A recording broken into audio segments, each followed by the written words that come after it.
What's poppin', gamers? Welcome to the Video Game Chuchi podcast. My name is Scott. I'm here with a gluttony of gamers all ready to just go hog wild and ham all over games. From this past week of gaming. And we have so much news. We have so many games that we played. We're going to go straight into it. LV, how are you doing today? I am podding. Good. Yeah, that potting is an emotion. That is how we all feel when we're podcasting. Yeah. Maverick, are you potting? I'm potting. I walked to and from a roller skating rink today in 90-degree weather. I'm feeling it. Let's fucking go. That is really potting for you. Melissa, are you potting? I'm potting. I'm working and I'm doing school and playing video games and I'm hyped because this week has been chocked full of the news. I'm thinking Let's about doing pot it up. I'd love to pod. Pod racing? Where? Yeah, Maverick? You're just gonna consider potting after we've bared out our heart and souls? Yeah, You're just gonna consider it. I'm not totally sure yet. We're kind of already recording. Hey, Scott, look at me. Well, yeah, I'm looking directly at you. Fuck you. Oh. Whoa! Starting well, just for that. Starting up just hard. For that. Just for that, I'm not gonna throw to you. LV, what have you been playing this week? Wow. The tensions are high already. I think Maverick is just. I think Maverick is. I wonder if this is kind of the adrenaline rush gets a little too high, and sometimes, and then your body enters I don't know what's the proper word, but for gamer zone. It sometimes just comes out in the wrong way. I guess we gotta simmer down a little bit. I'm having my heated gamer moments, Oh yeah, it happens. Mm-hmm. It happens to the best of us. Tell us. So let's cool it down and have a nice. We'll cool it down and have a nice, cold gamer moment. Yes, a chill one. Because of that, I initially was like, I'm going to start with the most serious game, probably, but instead, I'm going to flip that right now. I'm going to talk about the more... I'm going to talk about the more... Let's flip this. More chill, more sweet, wholesome game I've been playing recently. And that is Chicory, A Colorful Tale. Very cute game. And... I guess the best way to describe it, it's like a very, it's like a coloring book game, but not literally, because there are coloring book games, but it's not literally that, but it looks like one. That's cute. There is semblance to it. And you basically play, this is a world where, you're with a lot of cute anthropomorphic animals. You're in this world that seems to have literally lost its color. It's everything is stylized in this, hand-drawn style in which again, I want to reference a coloring book. It literally looks like that. All the line art is very bold and, black. So, if you were to color it in, you would try to stay in the lines, but that doesn't happen in this game. It's very hard to stay in the lines, right. As I will get into. But this is a world where there seems to be some sort of, special title handed down to people called wielders. And they basically wield this giant brush to maintain the literal color of the world. And they're kind of this very important, person, this grand artist in a way that, they to ensure the color in the world is in balance, it stays intact. It's really funny where, it's a very literal thing where, as you learn a bit more about the lore going through the game, some characters would reference past wielders and say eras, different art style periods, which is really funny. They would say this one that wielder. Is pretty cool. Yeah, this one wielder, had a very experimental phase, etc. They were my favorite stuff. It's interesting where they're not they're not so they're not so worshipped or talked about in a detached way in which they are not accessible. Again, they're everyday people who once they're done with their time, they're just go back and retire and live among the community. It's one person who wields this giant brush. The character you play basically just accidentally becomes the wielder because they take the brush from they take the brush from technically who was the current wielder, where they've gone missing, or rather some big event happened, unfortunately, where like the entire world is stripped of the color, like something cataclysmic has happened, and there seems to be more at play beyond like what the wielder has done that seems to be beyond their control. And yeah, you're basically handed this power now, like this giant brush where you can just freely color the environment as you go about. And it's just really fun. But then it ties into the fact that, yeah, the brush has powers. So, you know, it's a puzzle adventure game. So there's going to be times, for instance, for example, it's like one example of a puzzle where you're going to enter a cave, but you can't see anything. At some point, your brush will have the ability to, well, not the brush, but like your coloring will have the ability to like glow in the dark. So then that's for you to like kind of like color your way around the map, literally, to figure out where to go. You know, the way it controls, you know, with the keyboard mouse setup, it's like you kind of need both things. So like, you know, like you would navigate your little character, but at the same time you would use a cursor to like to control the brush. As a result, the game also has a co-op mode for that reason, to help with that dual control scheme.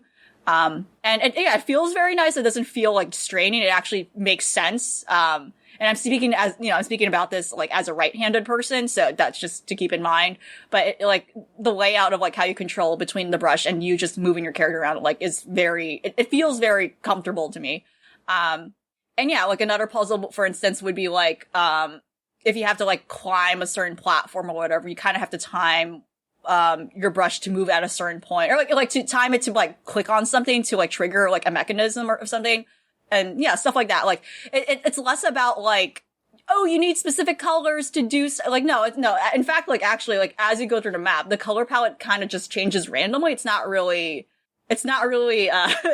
needed or specific to like what you need. It's really what you do with the brush itself.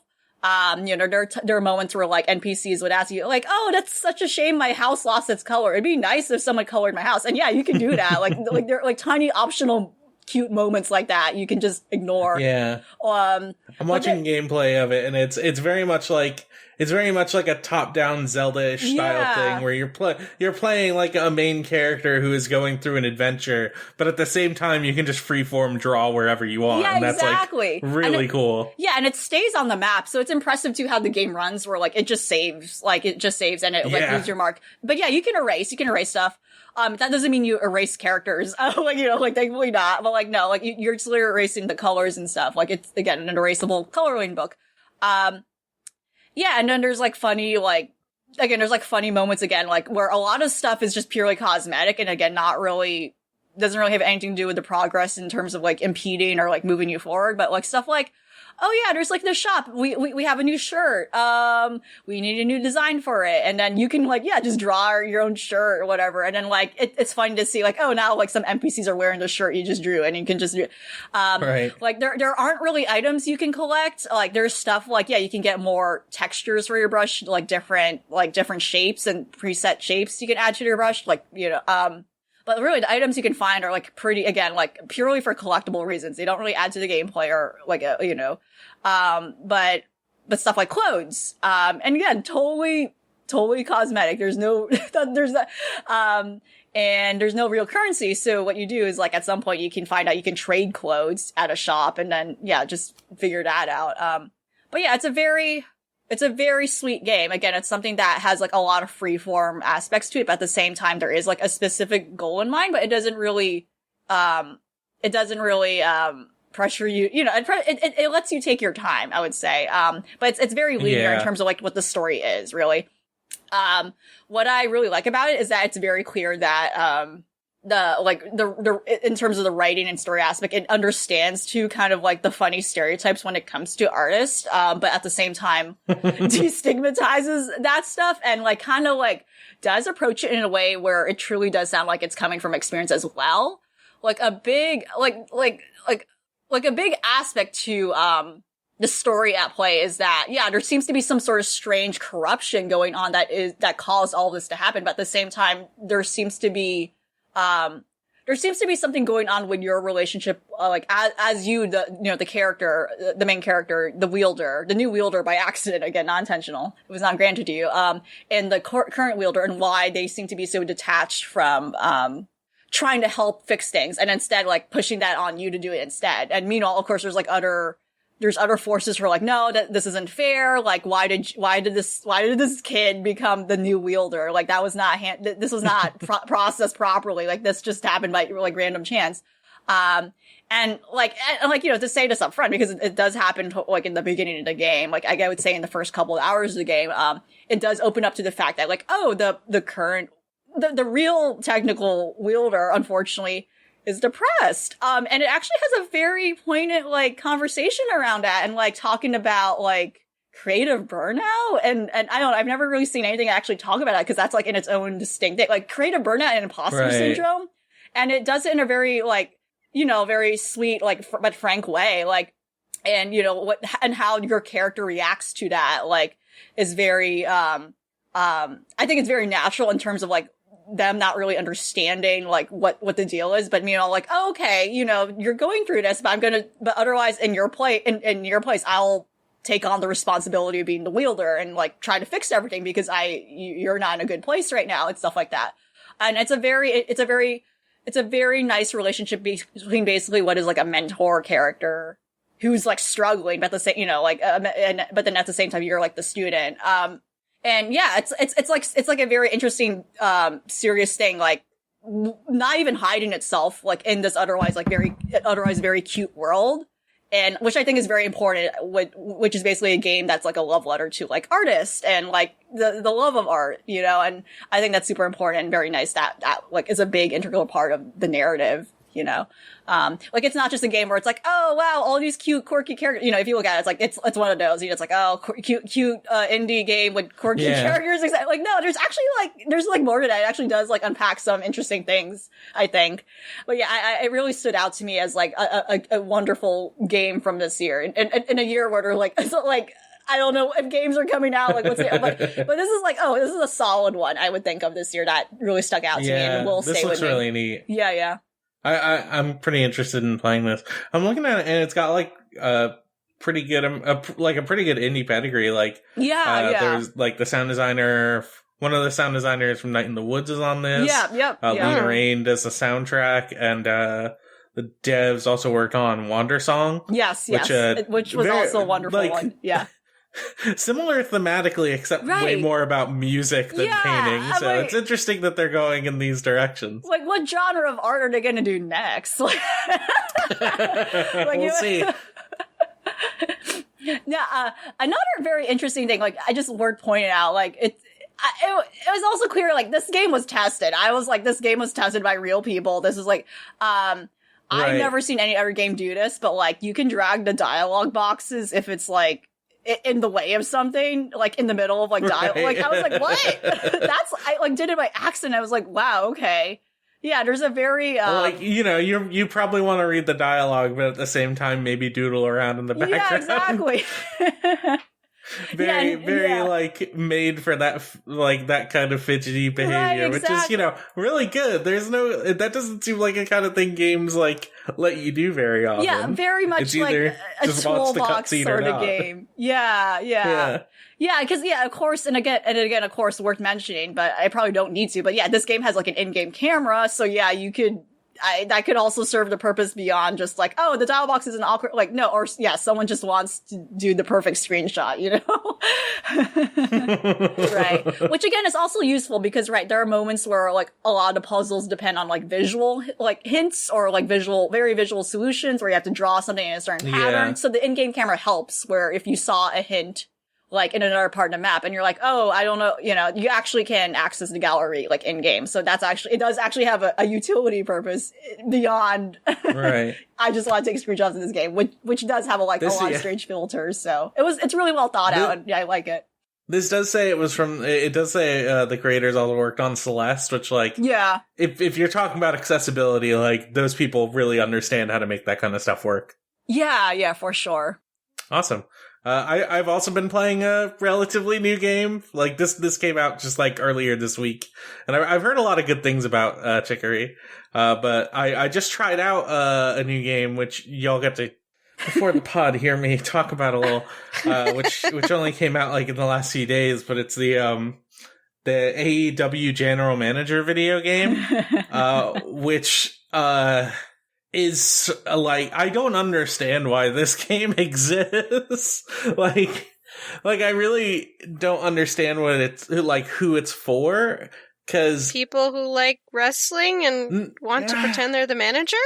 Question mark. Well, the thing is, like, general manager games are, like, a genre that has existed for a while. And usually what you do in these kinds of games is, like, okay, I'm gonna build, like, a really funny or, like really unconventional roster of people, and then I'm just gonna, like, let what happens play out, and then, like, watch, and then just see, like they're chaos simulators. It's like, I want to see the silly things this game does. And it's like, usually it's more funny than that, but also you can get really granular, and you can, you know, like, you can like choose which things happen yourself, or like how much you're paying certain people, and you have like a lot of control over all of these little tiny elements that affect the randomness of the entire thing. And like the fun in that is like getting granular and like really editing these kinds of things to a degree that you find satisfactory. And that's also kind of why I think like the WWE games work pretty well too. Like they offer a absurd degree of customization. For as bad as those games are, they give you a lot of stuff to just mess around with. And that on its own, I think is like a pretty underrated form of just like playing games. This doesn't really do that. I'm still like struggling to figure out what the main mode of this game is. Like, so I went through the tutorial and it teaches you how to play the game. Like, like you start a week and then you like hire all the wrestlers you want to, or you start like a month of gameplay. You hire all the wrestlers you want to use, and then you book like a month's worth of shows, like week by week, and you like, you try to earn money or like popularity, and you try to just earn points. And it really doesn't feel like it's going anywhere. Like as a mobile game, you would think there would probably be like some kind of gotcha element to it where it's like, oh, I unlocked like one of my favorite wrestlers. Like I unlocked like a fucking super secret rare Pentagon Jr. or whatever. Which what would if they had kick like ass. silly costumes, like for different holidays? Yeah, that would be cool. But instead, it seems like they have the current AEW roster, and they have like the like stats and like accolades that they have. Like Kenny Omega has a little attribute on his profile that says AEW champion, because he's the AEW champion right now. And that it's like, from what I understand, once in a like sort of fantasy football kind of way, like the stuff that happens in the real world will affect this game, and it'll affect like character stats and stuff. But to what end? Like, I just don't I don't understand what the point of the gameplay is, because there is, so far what I can tell is there are like two main game modes. One is like a challenge mode that has, okay, here's a ton of different missions you can do. And you're gonna like, you know, you have to like complete these missions to get extra points and stuff so you can unlock gimmicks. Like, I don't the unlocks seem so incidental. Like, it's all like, here are stuff that you can sometimes use in matches. Like, you know how like some games have like EXP boosts and stuff?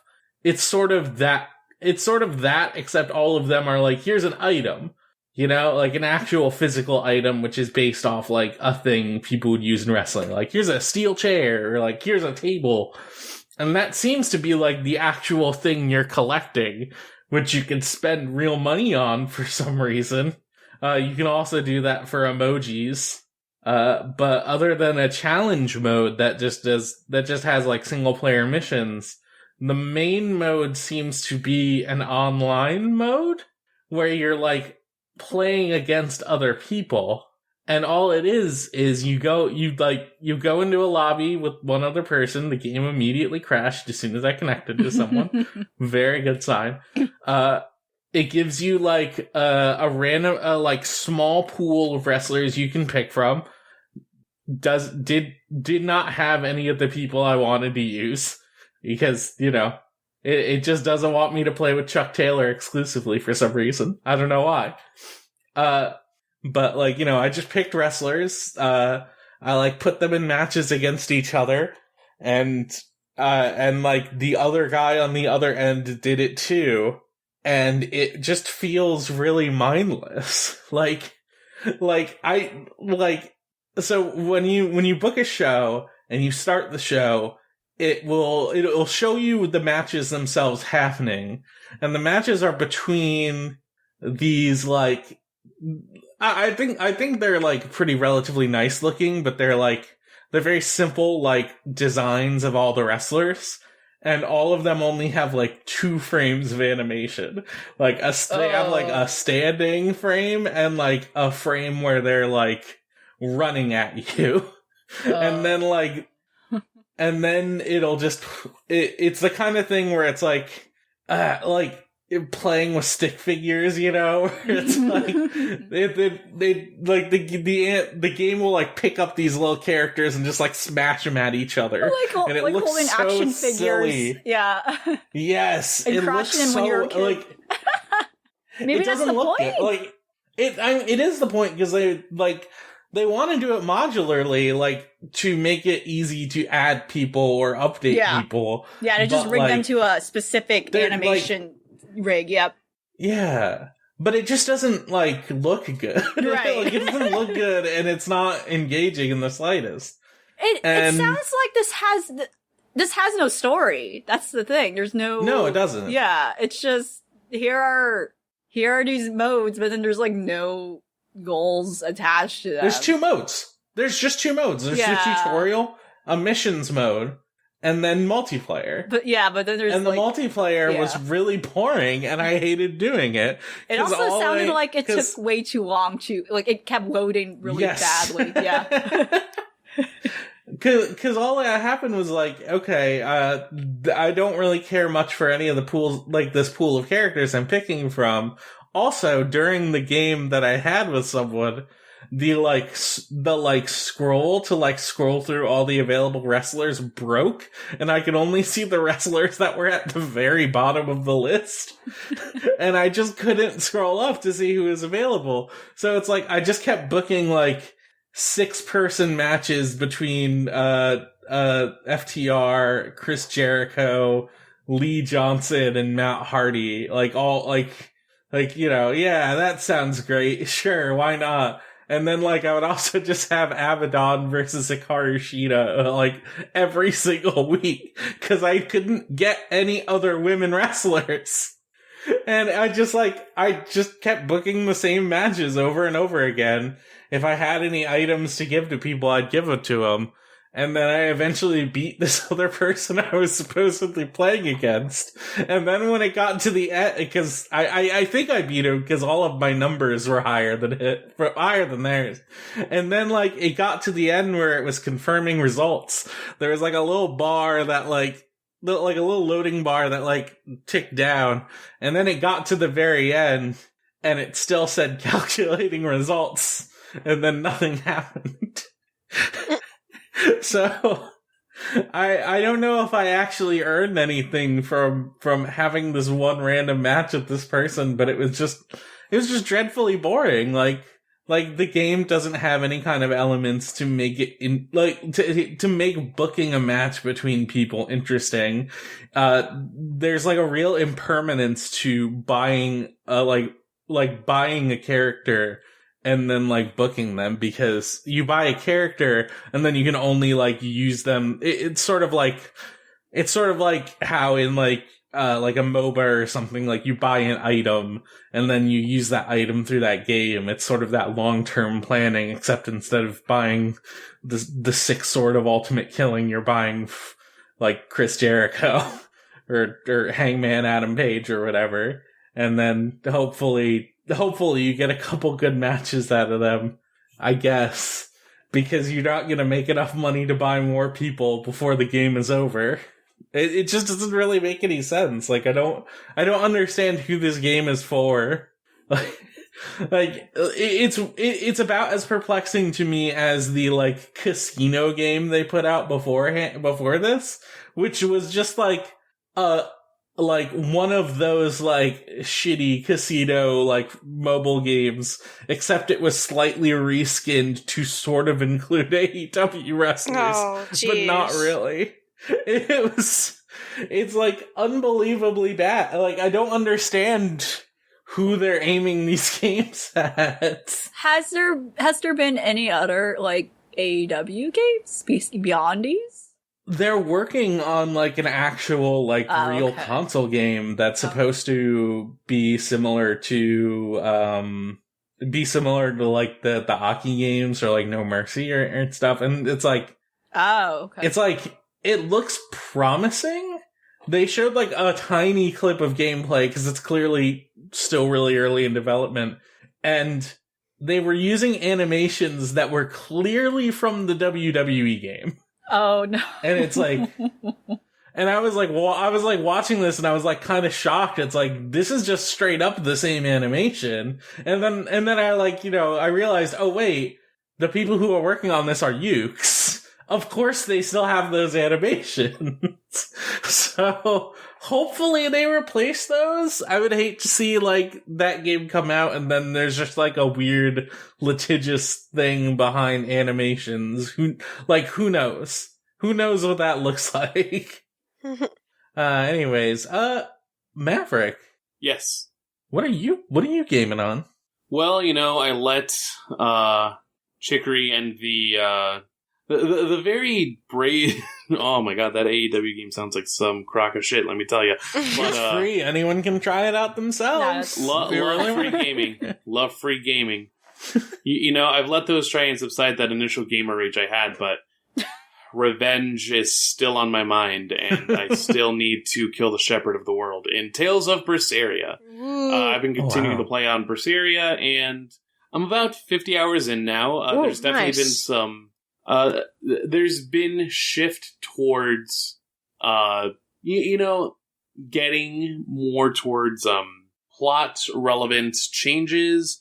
I finally hit a number of, otherworldly entities that, I need to pay attention to / gather / free.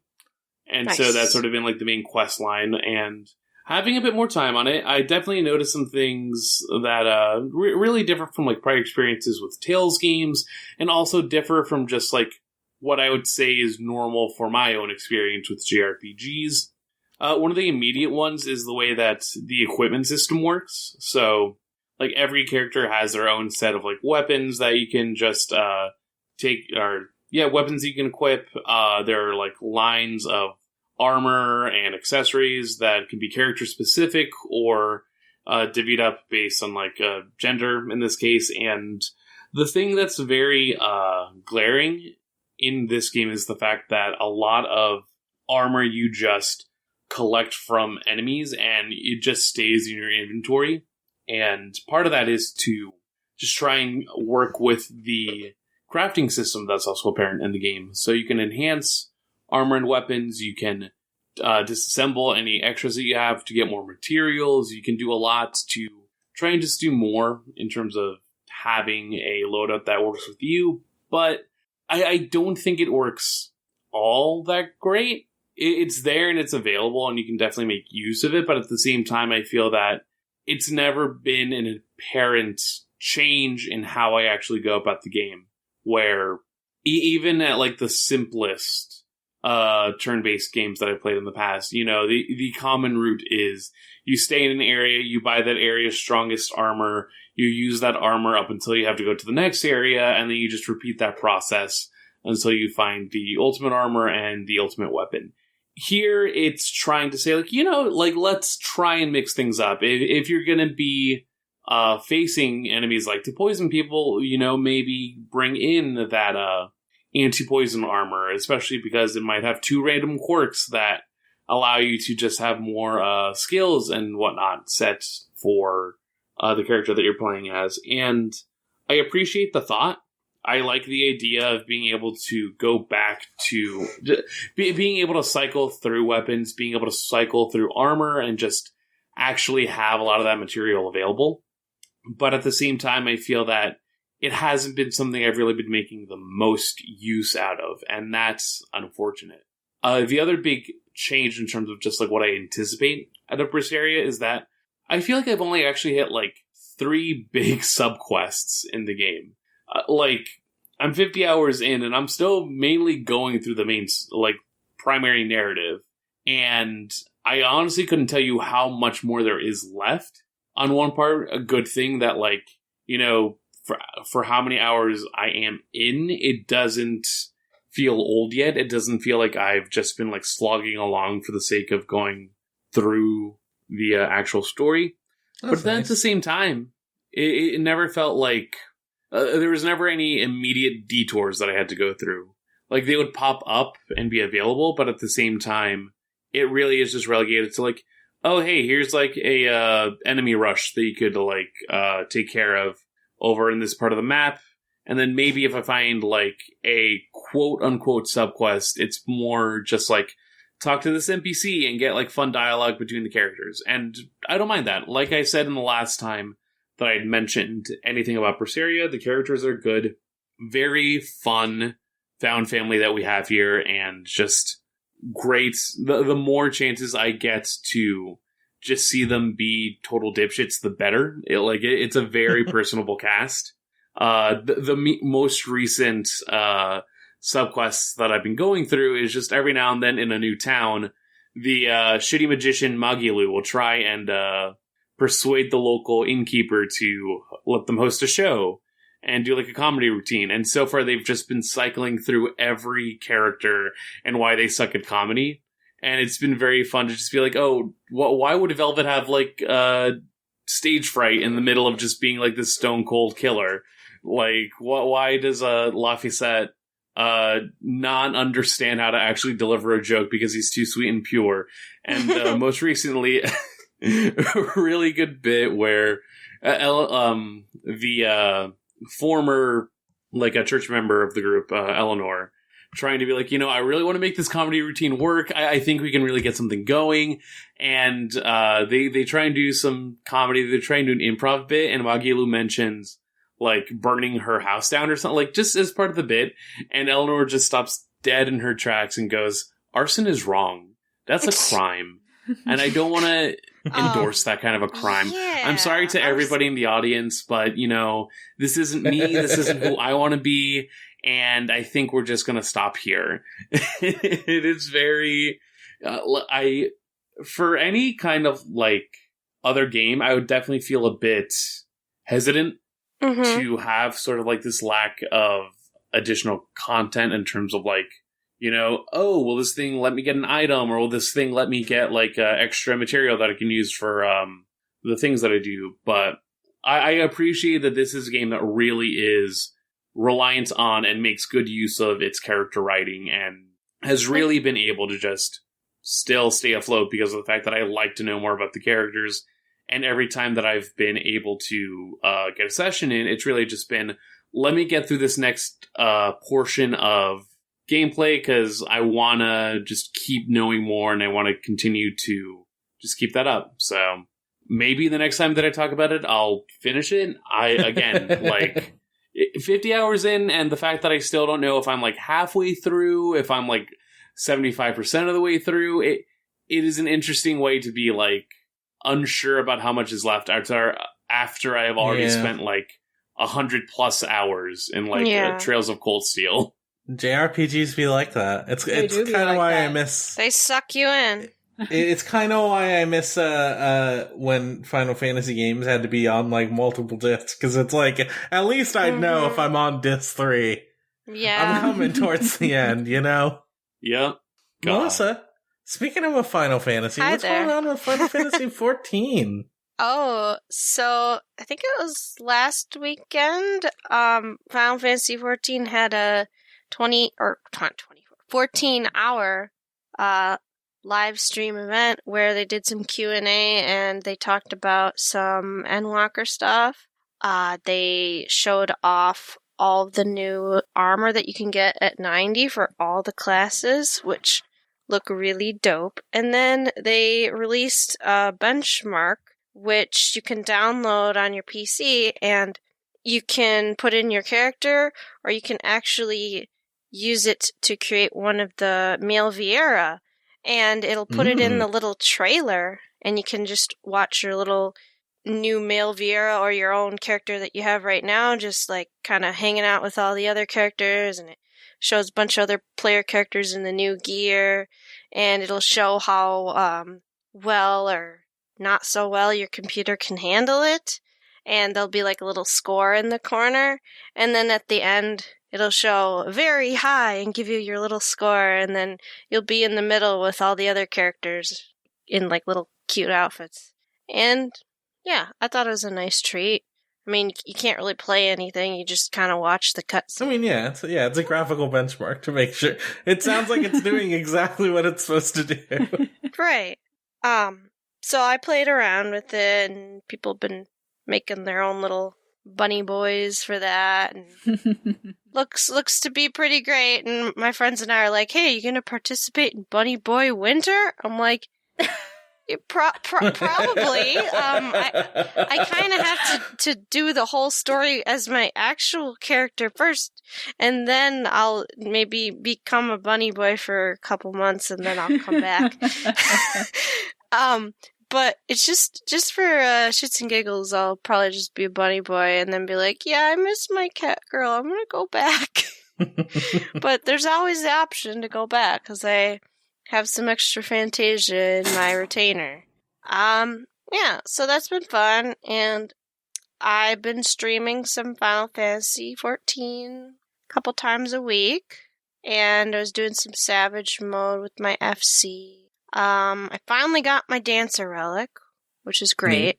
I was slacking on that, but I got it yesterday. And yeah, it's going to help a lot. I'm doing some Savage this summer. Nice. And yeah, it's been great. And I'm going to play some other games definitely, because after I got that relic, I need to slow down and kind of take a little bit of a break. I've been helping some people get to the end and all caught up. So now that they're all caught up, they can go do some relic grinding of their own, and then I can go play Hades or something finally. Which I obviously need to, because everyone's like, play Hades! I'm like on my 6th time playing it. I'm like, okay, I bought it. I kind of can't imagine people still playing Hades. Like, I know people are, but... So funnily enough, I did kind of just boot up Hades this week because I'm kind of like, I need something to do with my hands. Like, it was that moment where it's kind of just like, well, I'm not tired. I can have some energy. Yeah. Fuck. When's the last time that I booted up a run? Let me go in. And how long does it take to go through a game of it? I mean, by the time that you have gone through everything that you can and you are on the setup of like running it for the sake of running it, 20 minutes. Really? Like, so you can get through like a proper run of Hades, yeah, and like probably even less than that. But the average is usually gonna like 20. Definitely minutes. I had a lot of rust on it, but. Because I got killed by fucking Theseus, but... Is this just like you kind of zip through it really fast? Yeah, it's like once you start to understand how builds come together and like how you can make like really broken and OP stuff, it becomes like... It feels like you're speedrunning a game even if you're not. Like, yeah. It works like the way it progresses is super, super interesting. It was my fixation game for, like, October? The entirety of October, I just played nothing but Hades, and that is, like, the last time I can remember actively having that much investment in the game. Yeah. Yeah, I think the longer game time you're seeing, you know, like, that's, I think, more, like, completionist, like, routes, right? From my understanding. It seems like for sure. It seems like an actual run of it is not as long as one may think it seems like, you know, right? Based on everyone's, like... And I guess, too, again, like, I'm someone who's not that fond of this genre. I've been professed this many times with roguelites. I know and it's also, cause like I struggle with them. I'm just like, I can't vibe with this, and like, so admittedly, for someone like me, I would know I would probably take much longer. Like, I would take much longer to like get used to something like this and be like, okay, I get this. Like, like I would be a little more behind in terms of the progress of like getting used to things, right? So according to the Epic Game Store, I have played 4 days, 14 hours, 28 minutes, and 53 seconds worth of Hades. Damn. Wow. Oh, yeah. Okay. They're probably still on the low end for like the real dedicated freaks. There's they make good games, Supergiant. They do. Transistor is probably my favorite one of those. Elvie, have you played Transistor? I feel like you would really like Transistor.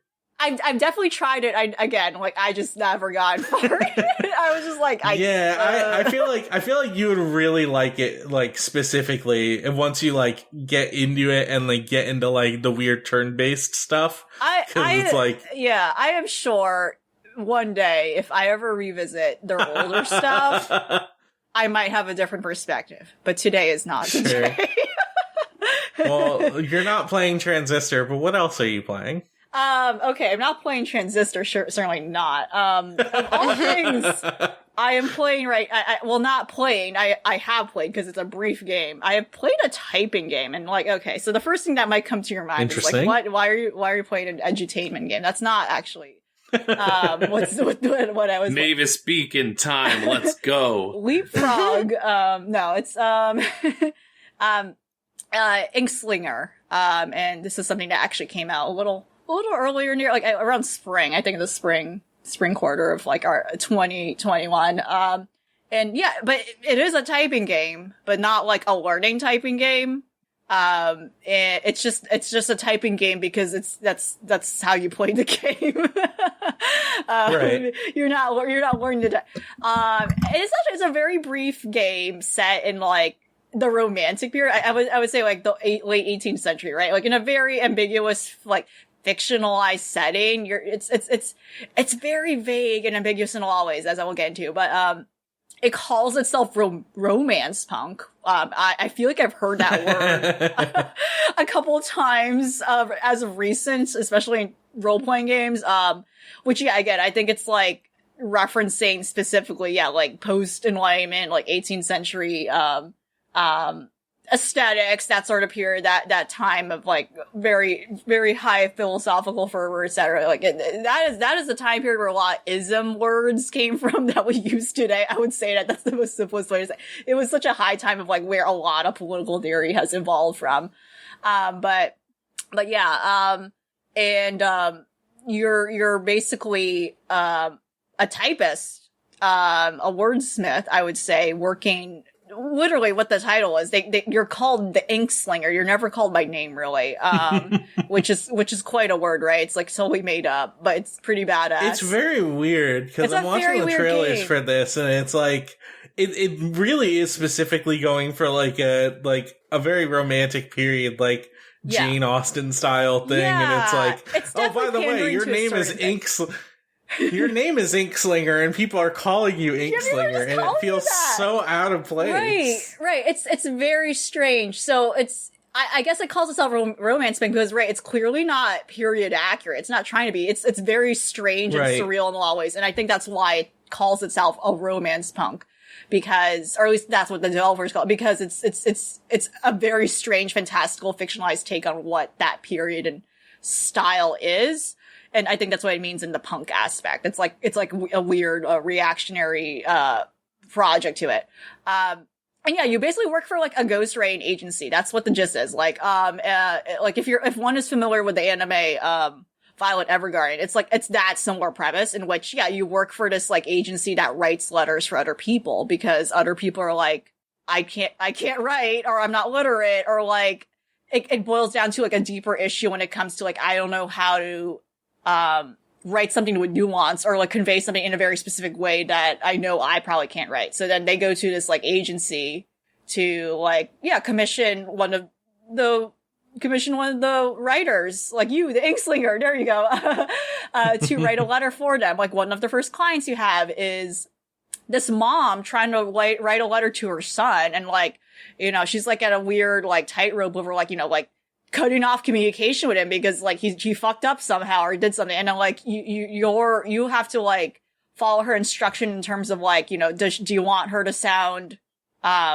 cruel? Do you want her to sound cold-hearted, or do you still want her to be very maternal and compassionate and sympathetic to like her son? You know, like, and the typing comes into play where you're not typing out the letters literally. You're not typing out like customized, like full on paragraphs. No, you're typing out like the typing is you typing out your choices. Actually, it's very, so it's really just there for effect and not really like actual utility. Which is, again, interesting compared to, like, Chicory, which is a very practical game, like, in comparison. There actually is a purpose for you, like, literally drawing stuff. Or in this case, no, actually, there isn't really a literal typing purpose. It's just the feel of it that I think is necessary for the feel of the rest of the game, right? So things like, let's say there's 3 parts to, like, finishing the letter, right? So the first part would be, like, oh yeah, you just need to start the letter. And like, how do you convey tone? Basically, yeah, it's tone you're trying to pick. You know, and you would see 3 options, like say, like, I'm gonna make this up because I don't remember the specific words, but things like, being callous or being snide. I don't know, just like different adjectives, right? And then you just type out what you want to choose, what you want to approach. Otherwise, the game, like, writes that out for you. You don't have to worry about actually literally writing a letter. So basically, long story short, it is essentially like just an interactive text game. It's a visual novel, right? That's what it really is, with just like typing as its theme, as its like main like entry point to like what is going on. Visually, yeah, it uses like a lot of like images from what I believe to be the public domain. A lot of historical or archival photographs and like illustrations that I'm sure like have like faded into obscurity, and they don't really have like a lot of historical significance, or even works they probably created from scratch. It's unclear to me, but it's like, yeah, like the NPCs, for instance, have like all these portraits that clearly might have been real people at some point, or maybe they were like, maybe this is like from a cartoon in the past. Like, you know, I don't know what this is for, but clearly they're not associated with anything specific I would recognize. Right. So it's a very cool way to just, you know, use something that's already there, but then, you know, like reuse it. And like, you know, it's something that has lost its purpose. So why not just reuse it and reappropriate it in a very artistic way that to give it new life, right? Right. I'm really personally into this character. Yeah, I'm sorry to interrupt. I'm really personally into this character here named Smoothie, who says, wonderful. Everyone has a strange name. You keeping them pulps rugged? That's how they would sound. That sounds adorable. You better. Gonna need you to write me something, Seedon. It's for a youngin' of the Butcher's Guild. Beef Boy, they call him. Beef Boy. Beef Boy. There's definitely something to the prose of the game that is making fun of this stuff too. Like, this is definitely like coming from people who like love literature and are very familiar with like this historical, and like specifically the literary like the way to write back then, especially, it was very verbose, very thick, and like and very specifically because back then, like, writers were paid by the word too. And that explains why a lot of books are just so long. Like, no, I think there is some truth to being like, in our modern sense of reading, like, yeah, maybe our attention span has shortened and why we can't have like as much patience to read. But no, also, honestly, a lot of old books are way too fucking long. They didn't need to be. There's definitely some argument over like false intellectualism, I think, too, that is critiquing what romanticism is. You know, it's very interesting, and it's like it's like subtly there. Like it's both like, you know, kind of, again, literally romanticizing, like idealizing what this period was, but also making fun of it. Like, again, the way the characters talk make no fucking sense. Like, the names are so strange. It's very out of this world. It very much feels like a literal collage of like just a bunch of strange ideas put together. We're gonna like put it in this context. And yeah, the whole game really is just that. You're writing to meet the needs of these different clients. In between, there are some interesting, like, kind of disturbing flashbacks of like what your character was, like who your character was and like what happened to him. It definitely seems to be some sort of like strange, you know, and it's like very vague and ambiguous enough where you don't really see anything visually disturbing, but if you get a sense of like what the words are trying to say, which is, again, very poetic, very intentionally like superfluous, like, oh, like, you know, there's some things that like just don't make, like, very metaphorical. like, if you understand the underbelly of what's going on, it's definitely clear your character came from some sort of trauma, and dealt with some sort, with some sort of like seedy person, and that led you to now work at this agency to make a living and try to get by. And yeah, it's otherwise a brief experience. Like, it's again, very just strange. If you're like into this stuff, like that, again, a thing I would recommend in that part. But like, yeah, it's a very odd thing that, and it's just nice to see like games just keep being weird, right? But yeah, it's a brief experience if you want to check in on that. But for sure, I think it definitely panders specifically to, yeah, like me, who is like kind of like a history nerd. Like, it definitely panders if you're like into those things to begin with. I think like if you're someone who's very detached and is like, I don't care about this. I'm not really, I don't like, if you're one who doesn't see yourself as much of a reader, like you're not going to be into this. Like, I think it's using a certain sense of humor that would not like go well over with some people, people. Like, it's clearly meant for a specific taste, like a very specific nerdy taste that I think panders to me. So yeah. And yeah, it has like multiple endings, but again, they don't really impact like the gist of what happens at the end, but it's more so like if you fuck up like letters, it's really funny to see what those reactions are and how that does change some things. But ultimately, the outcome of what happens to your character doesn't really change from my understanding. I haven't really seen all the different varying degrees of like what happens when you fuck up certain letters or like make certain letters read a certain way. But yeah, very interesting thing. That's cool. Awesome. I've just quickly touching upon a couple things, I've like talked about in the past. Actually, well, me and Mav have streamed Chivalry 2, so I guess that counts as talking about Chivalry 2, but Shiv has like, become sort of by default game lately. And I'm also sort of falling off of it a little bit as well. But it has been my game where I'm just like, I need to mindlessly play something. I'm just I would usually boot up like a wrestling game, or I would boot up like Fallout 4 and just start building stuff. But lately it's just been like, I'll boot up Chivalry, I'll play like a couple of games. And it's like, it's really, still really good and really fun. Like, I have a lot of problems with it in that there are still some weird bugs that haven't been resolved. Like, some menus, for some reason, don't work well with controllers. A lot of issues have been ironed out. A lot of the bugs are mostly with like, mostly don't affect gameplay, and they're usually just with menus and like back-end stuff. But just getting into a game and swinging a sword at people is still really satisfying. I have been noticing though that the community, like, as player drop off happens, and like, the people who play these games usually start to feel a bit more comfortable, it's like the community starts to get like a lot more toxic.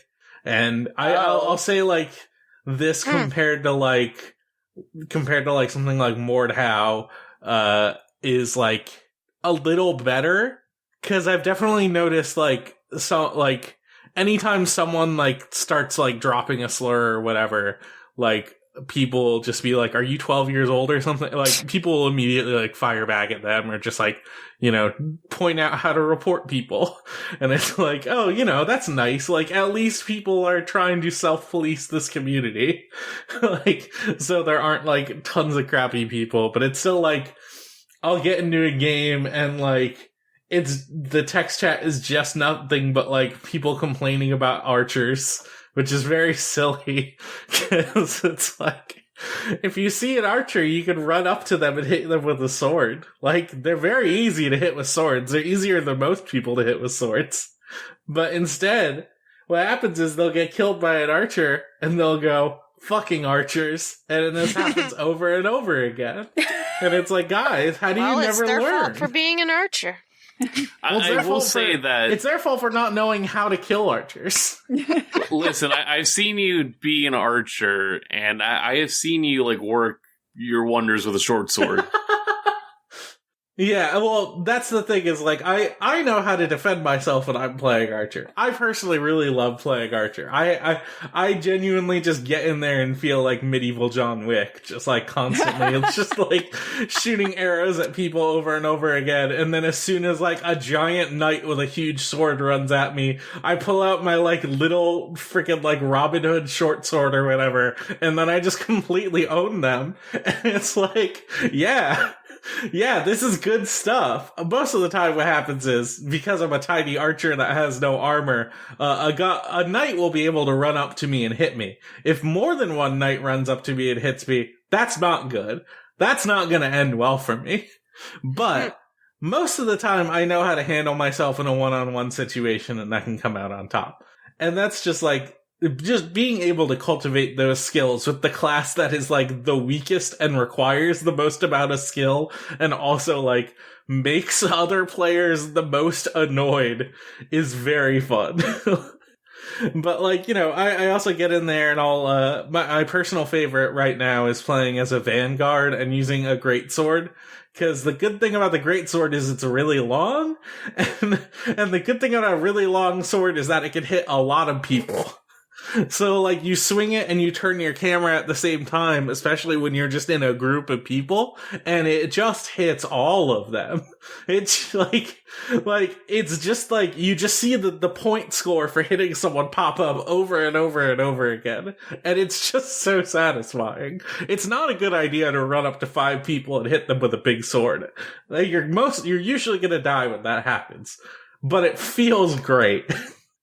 I don't know. This is the kind of game where it's like, it's so silly and so fun that I don't understand why people get upset when they like are dying too much, or like they're not, or they're just like other players aren't doing too well or something. Cause it's like, what, like it's dumb fun. Like, yeah, you can get really good at it. Yeah, you can have like really fun 1v1 duels. Yeah, it's super rewarding when you get really, really good, but at the same time, like, I think I'm just at a point in my life where I've stopped being angry at video games. And it just, everything just kind of like falls off my shoulders, and it's like, I need everyone else who's playing this game to get there, cause they're not being cool about it. Other than that, I've also been like hopping back into BattleTech. Like, I've been having a very on and off relationship with it. But lately it's been way more on. It's a game where like the like weird emergent stuff that happens in it is so amazing. And like, I have a couple really cool stories from it is the thing. Like when I started this run, I pretty quickly hired a guy named Peanut Butter. Like, that's just his code name. He was like a know nothing guy. He just couldn't do anything. And I hired him at the same time as a guy named Rat Party. And then whenever like weird like randomized story stuff popped up, it was always Peanut Butter and Rat Party together, always just hanging out doing weird antics. Like, at one point, Peanut Butter was clearly just like stripping the copper wiring out of our ship, and I'm like, dude, you can't do that. He's like, okay. He sounds like a dog that just does random things. But yeah, like at some point, like well, so over time, like, Peanut Butter became, like, a really, like, accomplished mech warrior. Like, he chilled out. Like, he was still, like, he was still, like, a good source of levity for our crew. Cause his name's Peanut Butter, and he's just a fun guy. But I get this random event where, Peanut Butter comes into my quarters, and he hands me a letter, and he's like, hey, I got another offer from another mech warrior outfit, and it's a really good offer, and also they'll give a kickback to the company that they purchased me from, and I honestly really want to take this offer, but I just wanted to get your advice first. And it's like, Bro, peanut butter. Before this, he was just like a thief, like just doing nothing. And he joins my outfit, and he becomes like a really amazing mech warrior and like a core essential member of our team. And he just gets like a better job offer, and he wants to take it. And I'm like, there's no way I can like, the one thing I can do mechanically is say, maybe just don't make such a quick decision, which I think is the thing that, like, you know, lets him stay with me. But it's like, morally in my head, I'm like, I can't ask him to stay if he doesn't want to stay. Like, we're like we're always financially just barely getting by. I'm pretty generous with my money, and I pay my mech warriors well. But this guy is like getting a really good offer, and I just can't say no. So what happens is, I tell Peanut Butter, listen, you can go. If you leave, like, keep the kickback. I don't even need it. It's all yours. And then he throws a huge party on our ship, which raises the morale because of the money I let him keep. And he's so happy about the whole thing. And he just leaves. He's gone. He's not part of my party anymore. Because he got picked up by another company. And betrayal. And it's not a betrayal. Like, he got hired by another company. What am I going to say? Like, you're right. Well, he got a job, like a better offer from another company. What am I going to be? Like, I can't just be like, no, you can't go. I don't know, maybe you could. I cherish Peanut Butter, but if he wants to fucking spread his wings and his go. Dreams. Yeah, exactly. If you love them, you gotta let them go. Exactly. Yep. And it was so sad. I disagree, but go on. After that, I did like a little thing with his best friend Rap Party, who I kind of decided in my head, got a little depressed after he left, and I went and changed the hairstyle that he had from a mohawk to just like having his hair down. So now Rap Party is just like, oh, he's a little bummed out. Rap Party's just listening to American football now. He's really in his feelings. But they were just like, they were two scoundrels who were just like huge monsters together, and his best friend just left the company. I had another good one where Behemoth, who was my who's one of the unique characters that you can't actually change at all. Like, they're not one of the proc gen ones. They were like, oh shit, they had a really bad injury and they were just in the med bay for a really long time, and they're like, I come in to check on them, and they're like, Commander, it's a miracle. I got this really like natural remedy that from when I was on shore leave, and I think my injury is healed.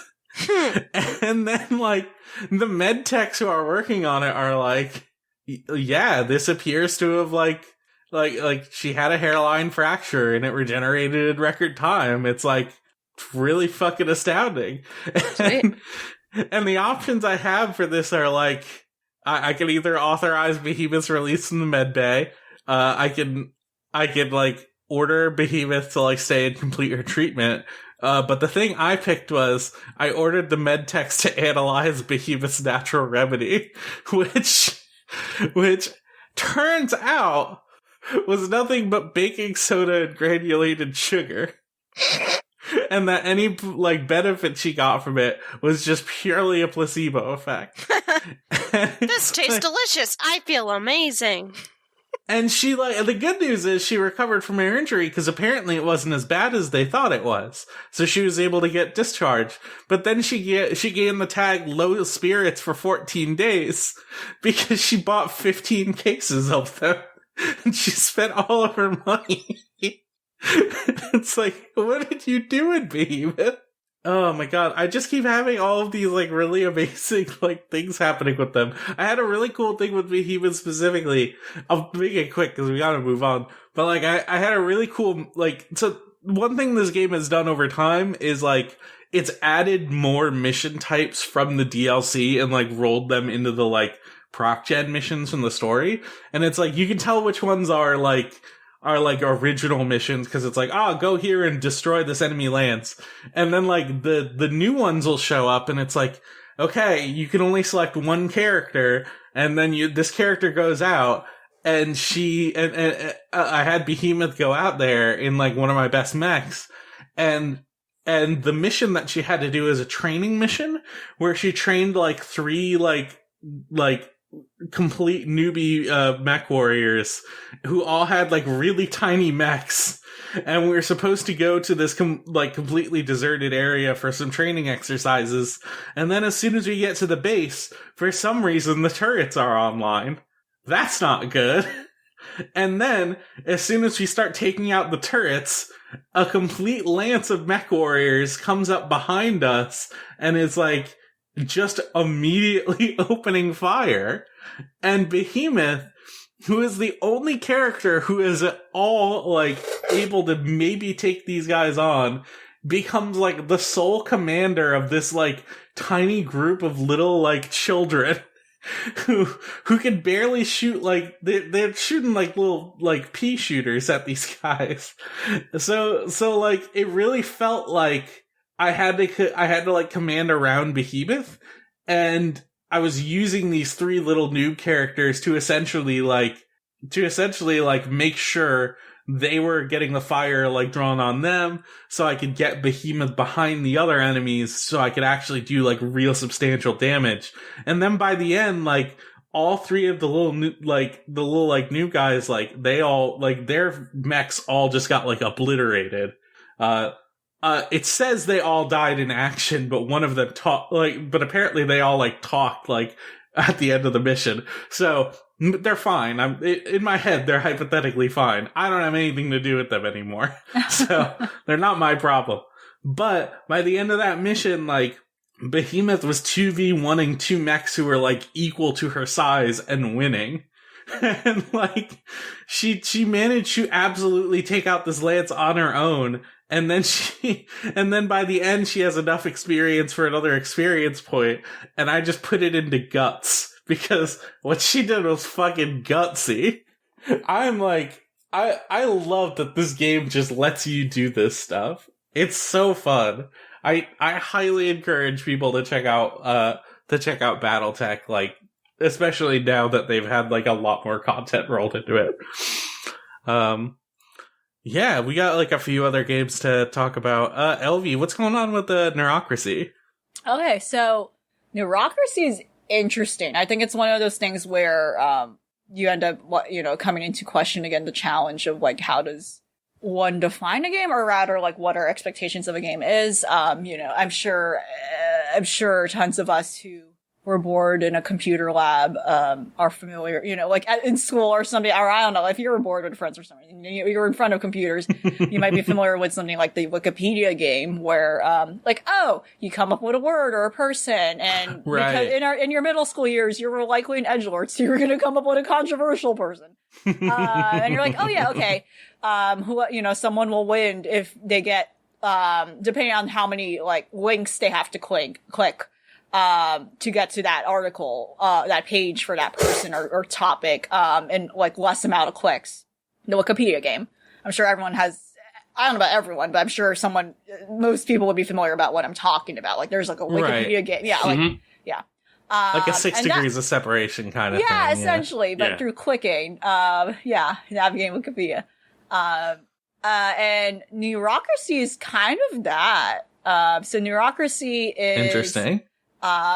It's promising that it's basically like this big, I don't know about big, like it's very scaled up. This overarching like hypertext narrative game in which, you have to navigate this like Wikipedia, to figure out and solve like a mystery at hand. And so far the first episode, quote unquote, is out, or arguably it might be the demo, I don't know. So if you go to, for instance, the website, specifically Omnipedia, .app, Omnipedia.app, that's the game. It's a Wikipedia, of some sort that you basically click through and you have to figure out what the hell is going on. And, it's interesting if you like read into the development of this interactive hypertext game, or hypertext interactive game. I don't know what word comes from. It was definitely something that was supposed to launch much earlier before. And the creators, they remark like, oh, it's kind of eerie with some of the stuff we go into, which is very sensitive. It's very grounded in our reality. They don't make fake countries, they're using our real countries but just fictionalized events. So it's very interesting that this decided to launch at this point in time with everything going on. And yeah, they're intending on releasing like maybe a couple more episodes. I believe 5 episodes total. So so what people are able to navigate and see up front on that website as is episode 1, and that's accessible to everyone. Otherwise, everything else will be released to the backers or people who pay and support it. It's something that's like hosted on their own end. It's a whole thing. This is really cool. Yeah. So if someone has played something like Orwell, in which in that game, you're like working for the government. You're like messing around with this basically like a spy surveillance software. And it's a similar thing where you have the game's gameplay is you clicking through stuff to trigger and make progress on things for the next thing to happen. And with Oral, in this case, in Oral's case, it's more like what are the right things you're doing in the right order, or like what are the right things you're choosing to click on or omit in the in-game software, right? To make different decisions and to impact different events. In this case, there isn't really that. It's literally you just navigating these web pages to figure out what's going on and to answer basically these questions presented to you. A lot of it's starting, and I'm going to assume the later episodes or chapters, again, however you want to call it, all connect back to the most overarching event, which is like the assumed assassination, or alleged assassination of like this big conglomerate owner of like this big company that is in itself connected to the creation of this Omnipedia. So yeah, there's like a lot in meta stuff, right? To like, you gotta like put your mind into it and immerse. But yeah, it's like conceptually, this is very interesting, I think. I know. Yeah, this is really cool. Yeah. So at first it was a little unclear because there's clearly stuff you can click on, but there's other stuff that don't actually have their own pages. Like it's actually, you just hover over it and then it will give you like an alt text. Yeah. So it's clear that it's a little more, so it's not as like huge and ginormous. It's not as like intimidating as one would go into, but it's clear that there's some pages that clearly highlight their importance by being a dedicated page versus others that's just more supplemental information. So, but yeah, like as far as my understanding, the developers themselves, I think they were part of the Half-Life modding community. I think they were like very much into like that. And then, they mentioned very part of like the Deus Ex, fan communities and all that. But otherwise, the writers themselves that, they named, in terms of being involved with this game, and like, especially when it comes to the future storylines, are people who have no games background whatsoever. They're all people who like come from different industries. And what I like too is that they all come from very international backgrounds as well. Because it's also very clear up front. When you look at his homepage, this is going to be very politically charged. This is very much going to touch into like different like globalist issues and whatnot. So I think that's very important to have those sensitive, perspectives in addition to like lived experiences and actually proper academic experience. So like, for instance, one of the writers, one of the people contributing to the stories is, someone who actually has been actively involved in like, humanitarian aid, or at least has some sort of interesting like experience working with government work. But I don't think a government employee, but you know what I mean? Like someone actually who has like a political science background, like actually has done stuff like on the ground and done like investigative work and like social, stuff like that actually comes from. But meanwhile, then you have like someone like Leigh Alexander, who is a games journalist. So like, it's like interesting how we have these different expertise perspectives, of people who haven't necessarily written for fiction or done fiction.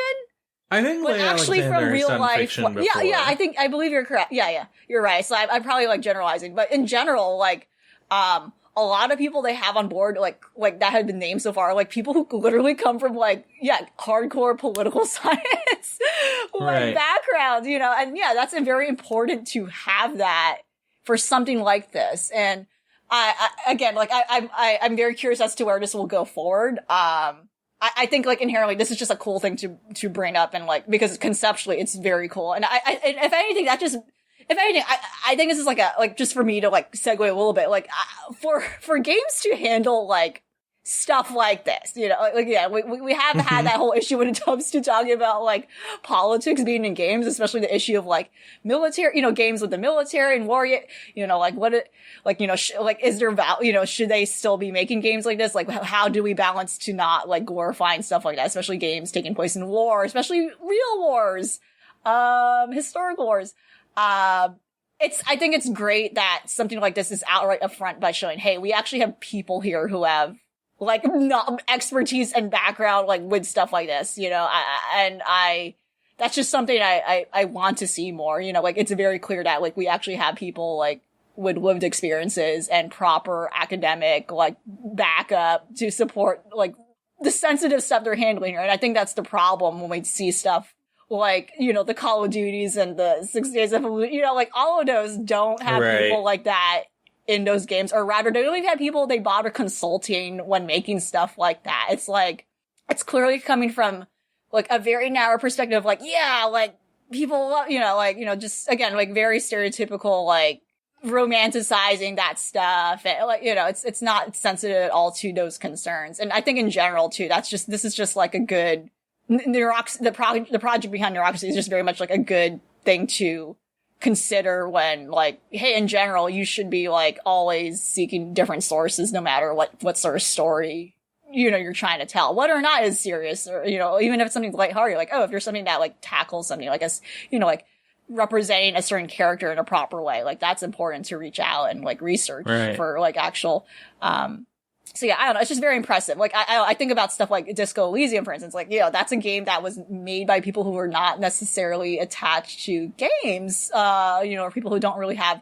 I mean, tabletop games, yeah, but like in terms of video games, that's like in itself might have been a new thing for like a lot of people on that team who made that game. And this seems to be a similar case, as opposed to like, you know, well, versus compared to like the actual lead developers who have like had experience in games and like were in games communities. But like, yeah, like a lot of the people otherwise contributing to a big chunk of what this project is, like were not. So yeah, that's interesting. I think it's very cool, like to see more of that, and hope to see more of that where we just, you know, like games becoming this flexible medium where you don't have to necessarily, I don't know, like you don't necessarily have to have like an attachment to it or a claim to fame, you know, just yeah, again, the issue of like elitism and like nerd communities and like culture, you know, like like I don't think you need like street cred to prove like, oh, I want to be part of this. Like I you know, games is just another medium to make something with and to say a message in, right?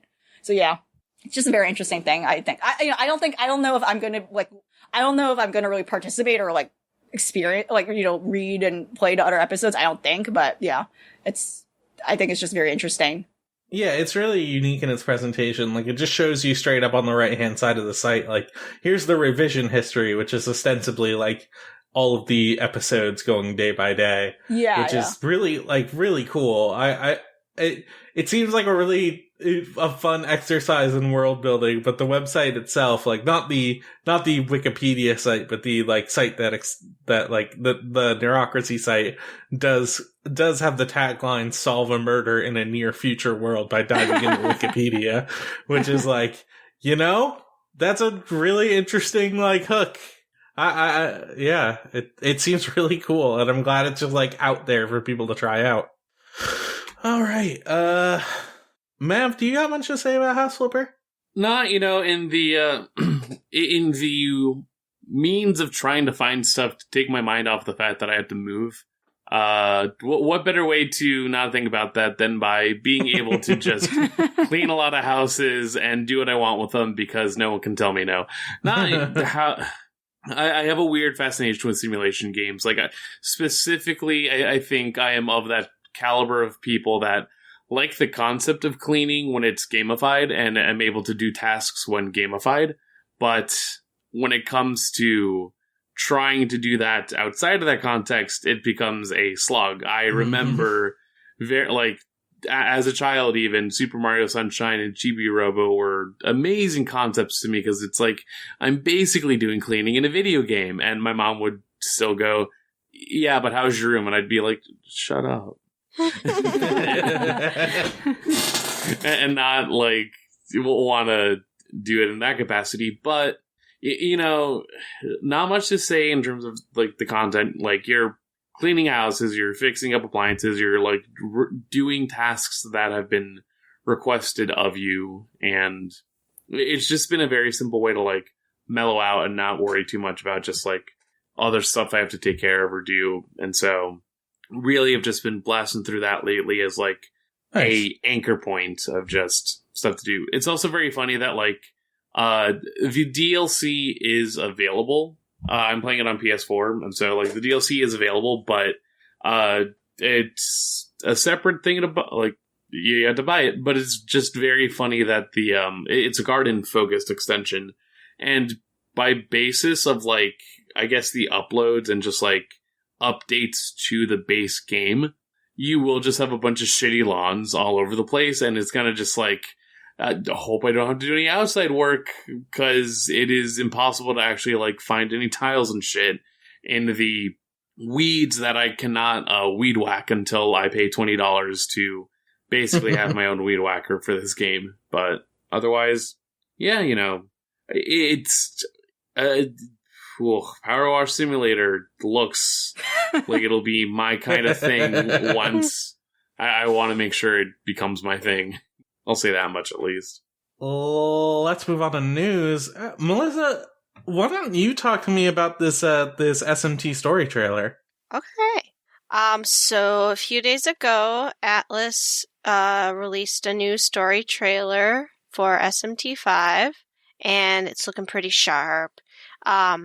Since E3, since they came out with the first like actual full-length trailer, they've been releasing little 30-second or so videos showcasing different demons in the game, with like new voice acting and like showing what they can do and like where you can find them. So this new story trailer introduced a bunch of different characters and I guess setting up the story. We don't really know what the story is going to be about completely, but basically the main character's been transported into like an alternate Tokyo, and there's no creator and everything's crazy, so I guess you drag a whole bunch of your classmates with you, and maybe some of them will try to be on the law side, and some of them will be on the chaos side, and you'll try to side with either one. I don't know, somehow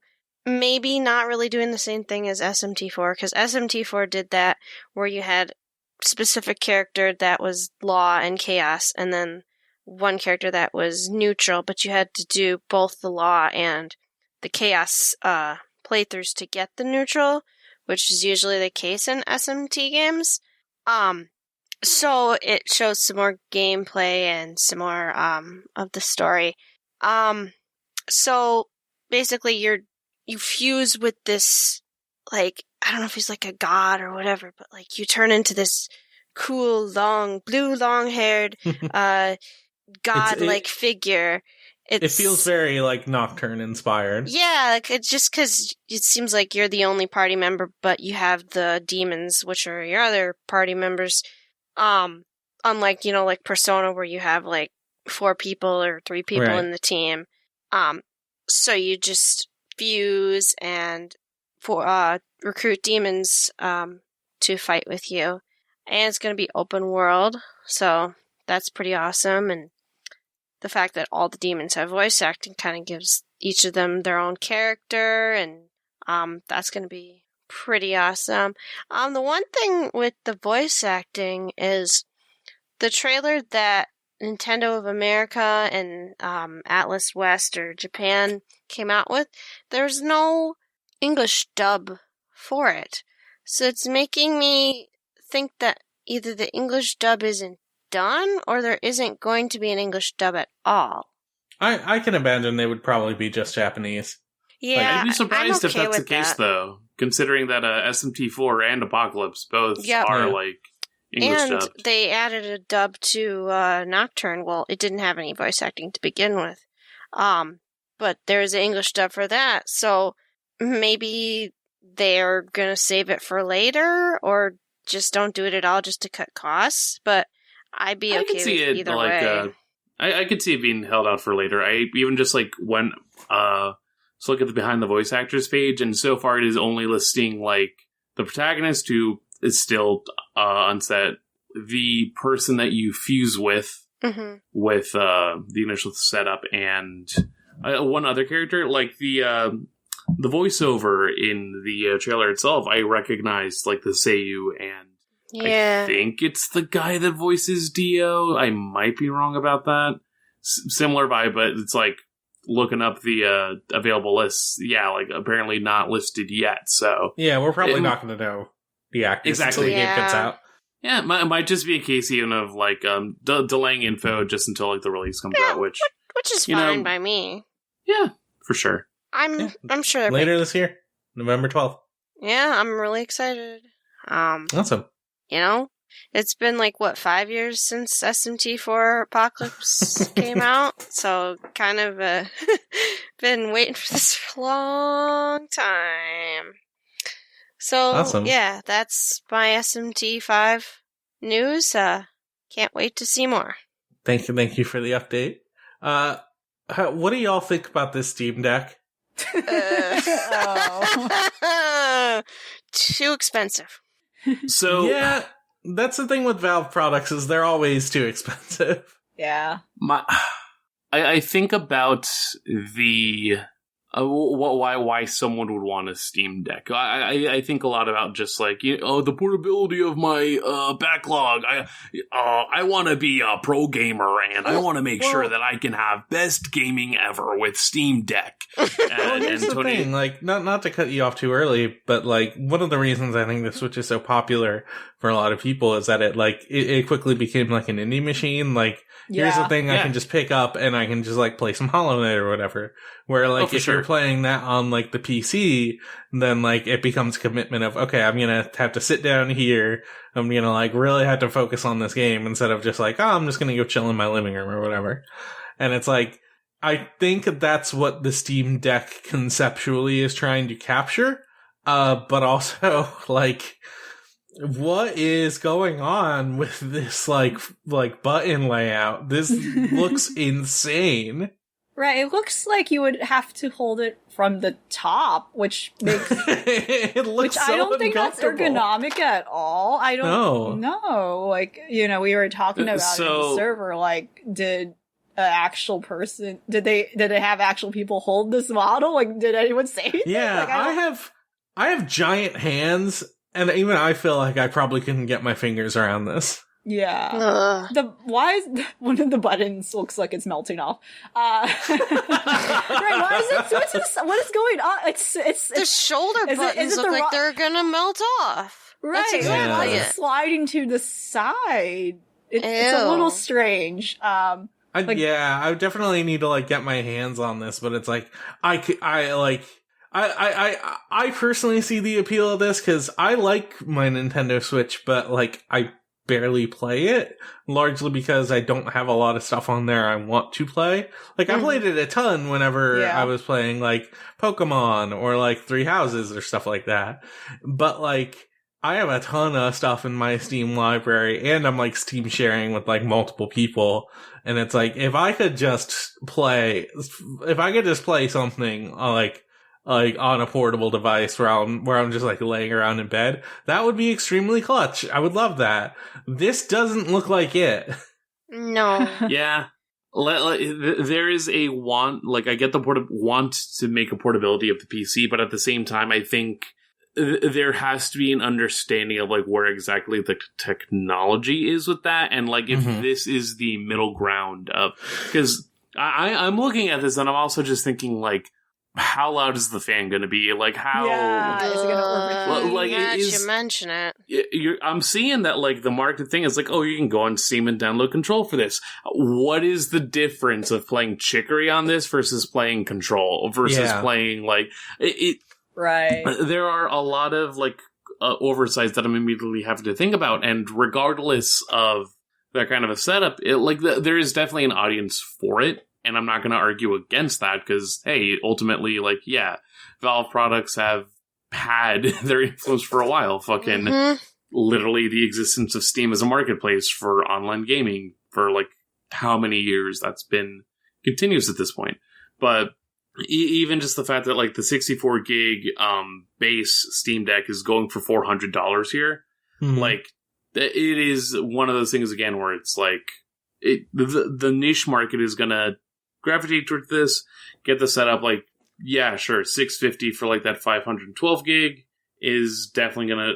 To me, I see that and I go like, geez, I couldn't. Yeah, the prices are really absurd in a way that's like, it's like, it feels like the amount of money this thing it probably actually costs compared to the Switch, because the Switch is definitely sold at a loss, and Nintendo's big money maker is their software, and like, and not just that, but their software like rarely ever goes down in price. That is a very like good market for them. That's how they keep afloat on something like this, where this is like, for a 256 gig model, with the SSD, that is $500 and like 29, or it's $529. And that's like, you know what? Like, yeah, that sounds about accurate. like right. If I wanted a device with like some spaces and an SSD, like, yeah, $500 is probably what you would be throwing down on something like that. But also Steam, not to say that Steam doesn't make money off software, obviously, because that's their bread and butter as well, but they probably couldn't justify selling it at a loss when one, they know that the people who buy their hardware, especially like their VR hardware, are going to go full price on it. Especially when it's such a like luxury product, and two, like why eat those costs on such an experimental thing? Like, why not just sell it for a price that you know you're going to profit on? For sure. My main gripe is the emergence of people that are going, this isn't the Nintendo Switch killer, because they just insulate themselves. I don't know about that. I see some opinions come out, and it's like, it is very apparent to see how insular some communities are. Yeah, because like this very much is absent-minded to the fact that like 2020 was the year that the Switch just got boosted sales from everyone kind of just going, oh, Animal Crossing's a thing. I guess I can buy a Switch off Amazon. Fuck it. Let me get the pink one. There's other stuff I can play. Like literally multiple people that I knew that had no interest in gaming or no interest in like consoles in whatever capacity bought a Switch just out of like boredom. Yeah. And from that, like, either have gotten a lot more into gaming as a result, or just like having it there available if they want to continue. And that's partially due to the price point. Like, I'll show this to somebody and say like, oh yeah, the cheapest one's $400, and they'll be like, fuck you. Yeah. Because then I'll tell them that they have to navigate a marketplace that they have to make an email account and address for, and then they'll just be like, this is too much. Yeah. Yup. Like, what I'll say about it is Steam knows their market. They know who they know who they're selling to. Again, not to say that this won't sell, but like, it's as someone that is on the it'll be an interesting novelty. Edge. Because people definitely bought up those Steam links when they got extremely cheap, because it's like the idea of, oh, I can just play my games on like my living room TV instead of having to do it on my PC is an appealing prospect. I forgot that thing existed. Yeah. Just real quick on what this thing features, like one of the reasons this screen looks so absolutely weird is that it has like 2 touchpads, which are apparently essential for making PC games work on their controllers. I don't love it. I think you could easily, I think like there are ways you could design this to make that work, but also like be a little bit more ergonomic. But I'm not a hardware designer. I bet it was very difficult to put this thing together in the form factor that it is. But also, much like the Nintendo Switch, it does come with a USB-C dock that you can hook up to other monitors, TVs, stuff like that. So, it's got its Switch functionality, even if it's not. No Joy-Cons though. Yeah, unfortunately. Aw, too bad. Clearly inferior is all I'm saying. Mm-hmm. Speaking of things that just kind of came out of nowhere and everyone was like, what the fuck is this? Yep. Nickelodeon All-Star Brawl? Oh, Yeah. heck. Are you ready? The funniest thing to come out is like people just making fake leaks, kind of like how they treat Smash. It's like, oh man, people are hyped for it. Like, but again, I think the concern is like, is this going to actually be good? We just, right. So the people, one of the development teams behind this, Ludosity, made Slap City, which is also like a Smash clone, and it contains a lot of like characters from like the rest of their archive of games and like some other original characters. And from what I understand, like people who played it are like, yeah, they made Melee and put it on the PC. It rocks, and it's like, okay, sure. Like people really like this game. The ones who have tried it at least. So. Not only, and also, another thing about this is from the developer Discord, it was confirmed that this game will have rollback netcode. So it is like, it is most likely gonna play online much better than Smash Bros. Oh my god. No kidding. It's like they have a team with pedigree that can emulate the like Smash Bros style and make it feel good, and on top of that, it won't run like dog shit online. So, who's everyone's picks for Nintendo All-Star Brawl? Oh man. Well, I feel like Aang would be kind of OP, but it would be very cool if he was in there. Yeah. So they've only showed off a couple characters so far. I wonder if I can actually find the list. But please talk while I do it. I want the entirety of the All That cast as a fighting Polygon team. I saw that. They're like, we need live action Nickelodeon characters in this game. That representation, yep. Please. I want the battle tutorial set up in Ned's Declassified School Survival Guide. And it's the Ned's Declassified All-Star Brawl Survival Guide. I do want to, you can't do that on TV stage. You gotta put in the aggro crag, yeah. They definitely need a stage in the now defunct and dead and long gone studios they had in Florida, I think. Was it Florida? Yes. I found it? Yes, in Florida. Right. Yeah. It's so weird because Nickelodeon they were has attached like to Universal such Studios, a yeah. They have such a weird history, and this game is definitely trying to touch on like a whole bunch of different points of reference for a lot of people, but not just like trying to catch like, here are people I'm 32 now. Like there's like people on this roster I straight up do not recognize. But it's like, yeah, especially the Loud House characters. I do not know that show. I don't know who Lincoln or Lucy Loud is, but it's also Nickelodeon just owns the rights to all of the Ninja Turtles, so they shut off Michelangelo and Leonardo. So it's maybe Raphael and Donatello are gonna be in there. Maybe, who knows? But they only got the rights to half of them. No, Nintendo has full rights to the Ninja Turtles. It's a weird situation. Yeah. SpongeBob and Patrick are in there. Reptar is the Rugrats pull, which honestly really smart. Honestly, if Reptar's in the game, they gotta put Thorg in the game. I figured out what I want my stage to be.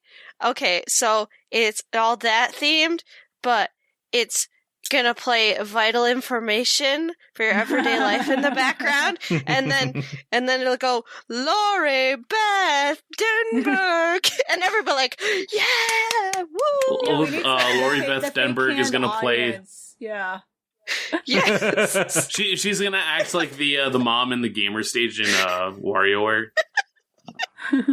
Where she pops in, you gotta be like hiding under stuff, otherwise she's gonna like fuck you up.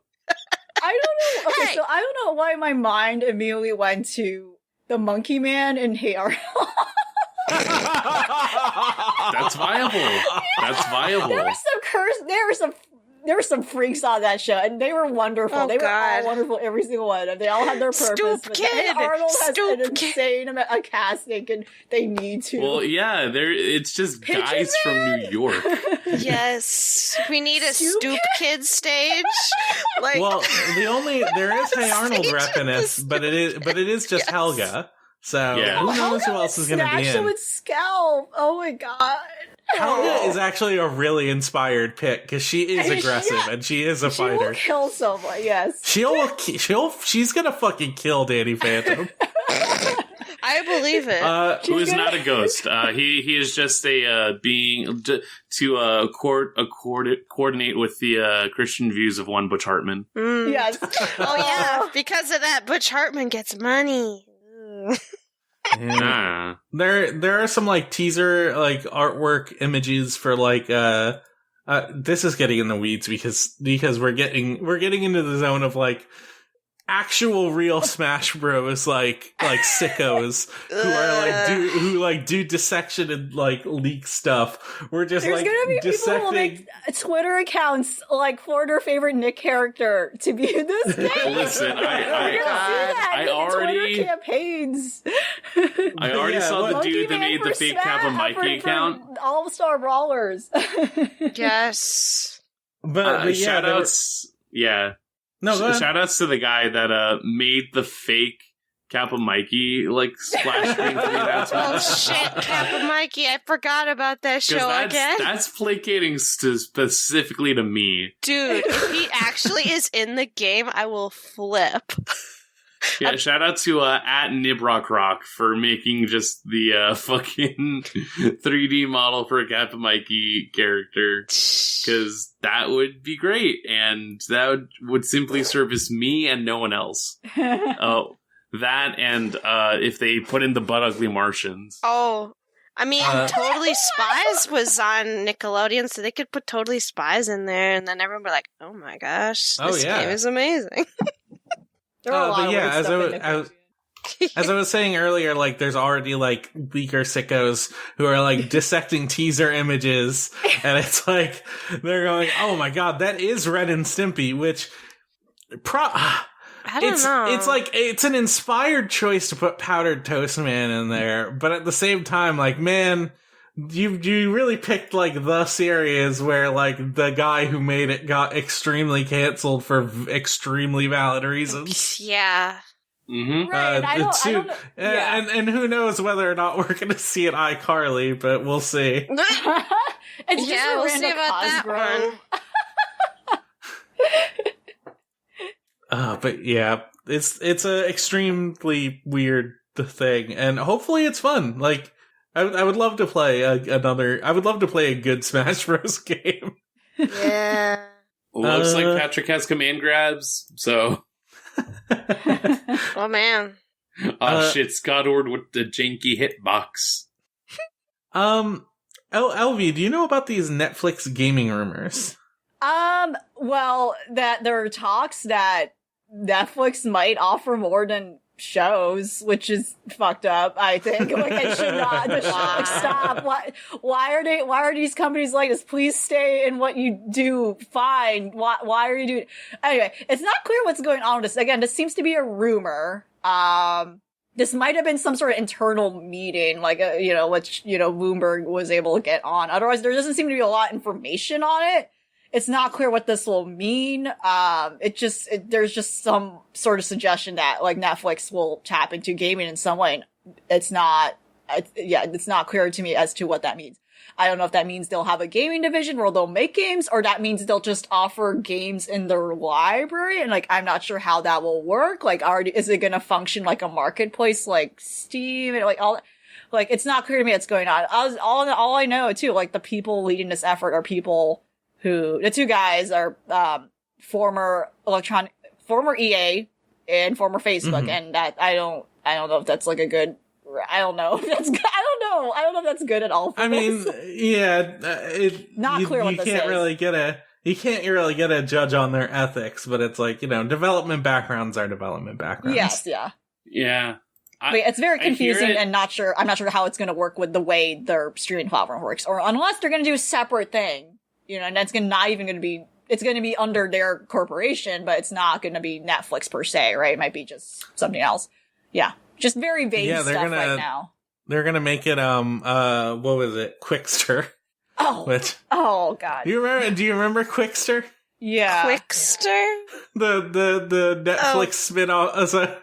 Yeah. That was the thing where Netflix was spinning their DVD stuff off with their streaming stuff, and they were going to call their streaming stuff just Quickster, but they couldn't get the Twitter name because a guy with an Elmo avatar that was smoking weed had that had that name first, and they just couldn't get it from him. They kept offering him money, but he was too real.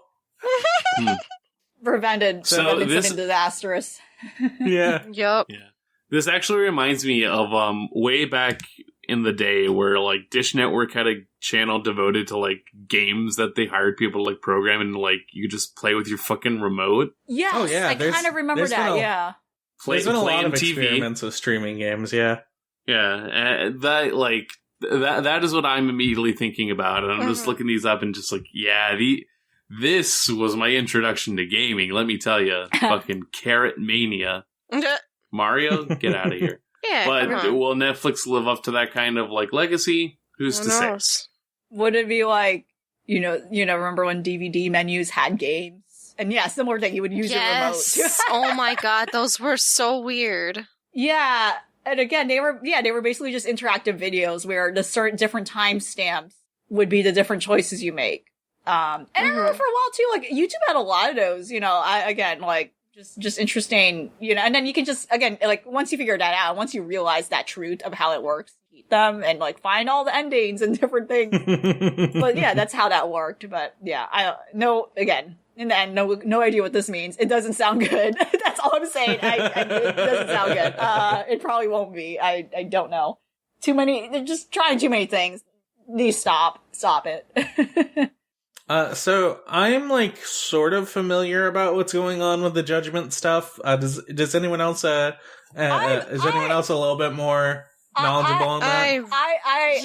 I used to be a fan of SMAP, so I have a lot to say about this as someone who has never played Judgment, though. But yeah, like the games use the likeness of Takuya Kimura. He's the star. He's literally the main character. He uses his face. He's the contribute.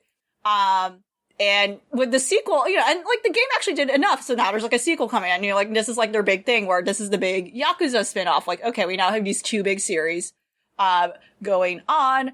The problem is now, so you realize like, oh, we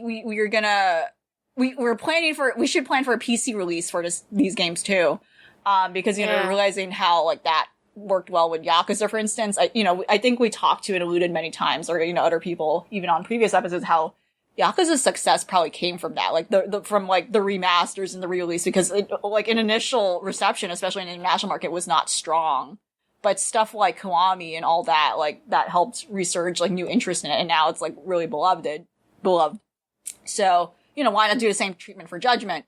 And again, like, the sequel is coming out, like, this fall, I believe, and unfortunately, because, they're using actual literal likenesses of, like, actors, they have to go through the whole channels of, like, talking with their representation, their agents, for these characters, because they're criminals. It's literally just, like, it's literally, like, straight up, like, we're using this man's face. We're using this man, who has been in, like, one of the biggest boy bands in Japan for like a long time. Like SMAP was the name again, the boy band again, just to reiterate. And they were around for like decades, like literally decades. Like it's interesting how like long they, compared to the longevity of many boy bands and like pop bands in general, like a lot of these purposely manufactured groups.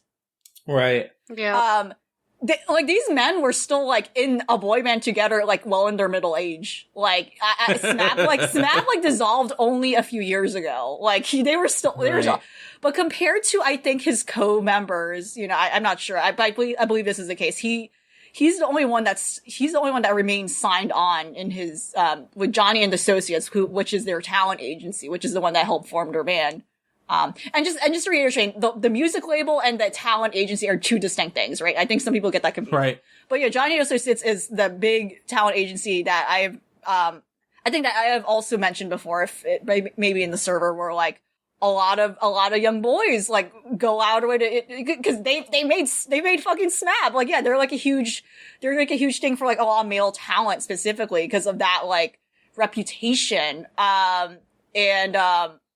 so like, you know, that allure, that attraction to like a lot of young talent, specifically again catering to like male entertainers and wanting to be big, like they're like a big go-to. But the thing is, they're like a crazy huge. They're crazy. You know, just to say that, they're crazy. Actually, it's pretty nuts. Yeah. They're very overprotective of their talent. Again, to reiterate, Takayuki Kimura is a grown-ass man, but they have this history of being very outdated. Yes. And for instance, they haven't really tapped into social media until recently. In their little like. For their fan communities, when it comes to like, you know, like their fan clubs and whatnot, like, so, you know, if anyone's familiar with that, like music, like, you know, it's like, or like VIP clubs, you know, you sign up and you're like subscribe and like, you know, again, you're patroning your favorite artist or whatever. And like, so you get access to like a secret forum or some sort of secret group. So you get like, you know, like early glimpse of that releases or exclusive stuff to you or like sent to you, even like physical merch and all that. It's like a whole thing. In this case, like, you know, whereas a lot of places maybe have like online forums, like I alluded to, like, Johnny Associates made like fans fax things, which is like again a huge like it's like why they didn't like to send stuff, but yeah, they're extremely protective. Funny. They're extremely protective of the image of their representatives, especially Kimura. From what I understand, Kimura actually has like a lot more wiggle room than some of the other people that they represent. But it's so absurd to the point where it's like they have promotional pictures of these people, these real people that exist, and they're all just completely censored out, just covered like their entire they're silhouetted out, and it's just like, what are they like? You haven't unlocked what are they doing?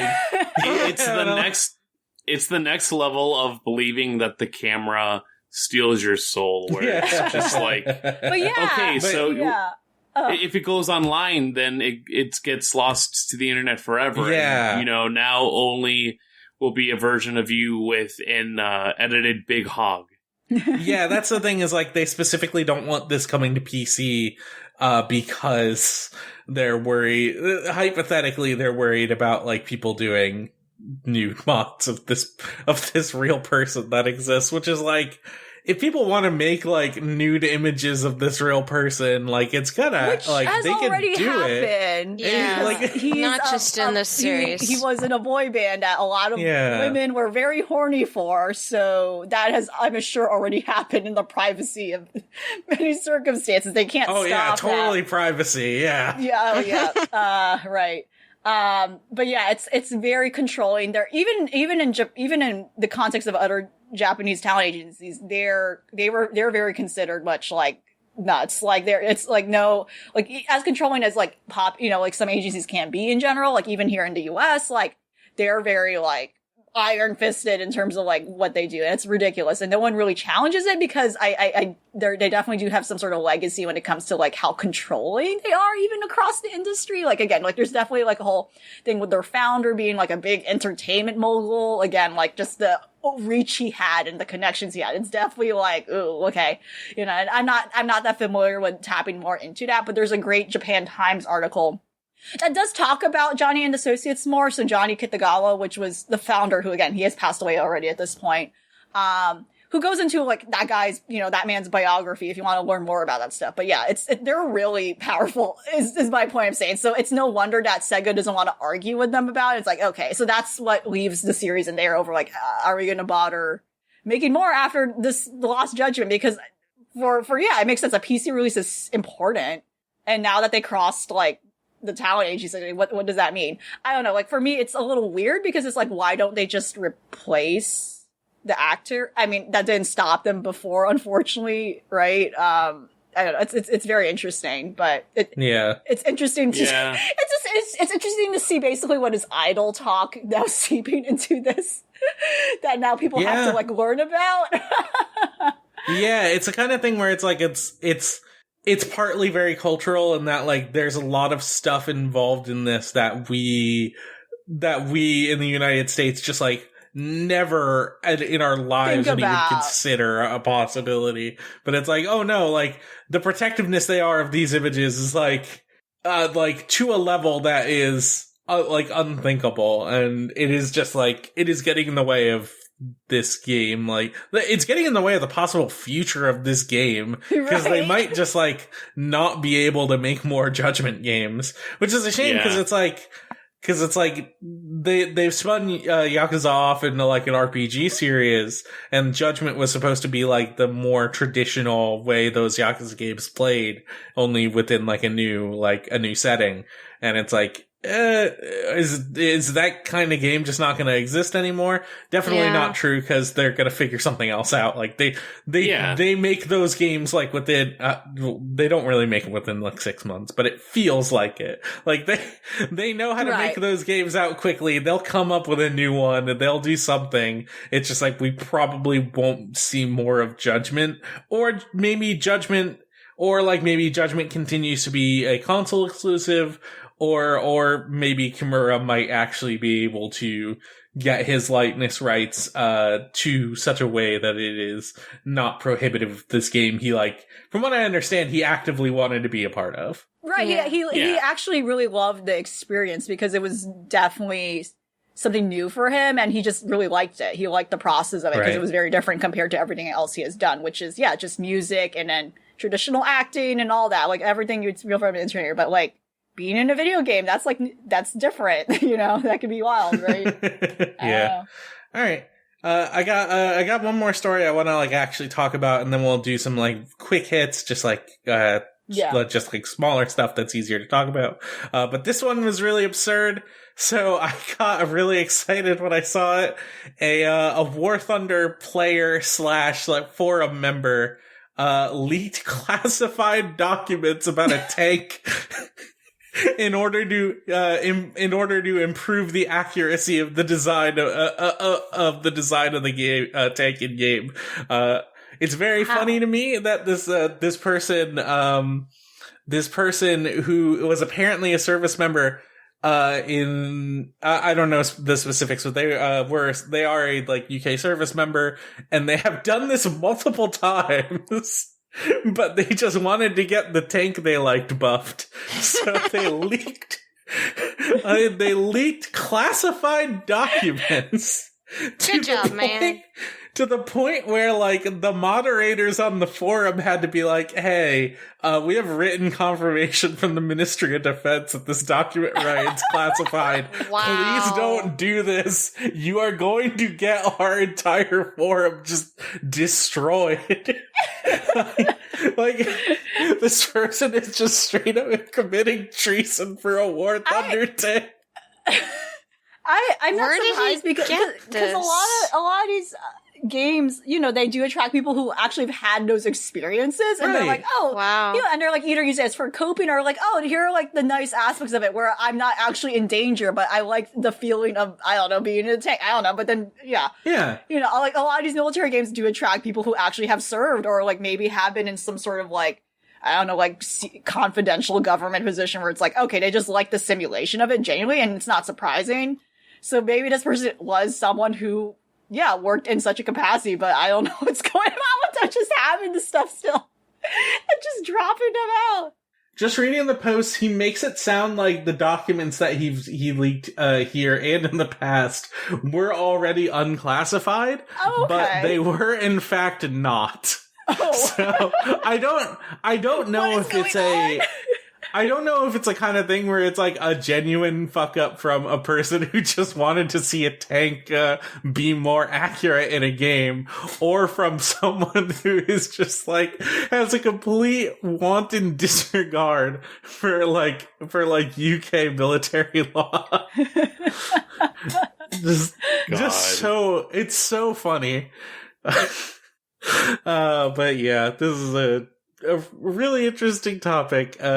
Of people who play War, like I played War Thunder. It's it's not like one of those games where it's like, oh, it's super accurate and down to the detail. Like, it's very arcadey, but for some reason it really attracts, it attracts the kind of people who just love seeing, like, extreme detail of stuff in like, war games. I don't know. War games are very weird to me. Yeah, let's go ahead and move on to a couple smaller news items.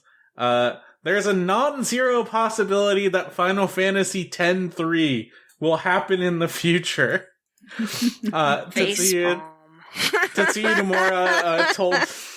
Nomura told Famitsu that he wrote a rough outline for Final Fantasy X-3, and that there is a possible chance that it could happen in the future, but their focus right now is on Final Fantasy VII-R and obviously Final Fantasy 16. But from what I understand, that game is actually farther along than most people think.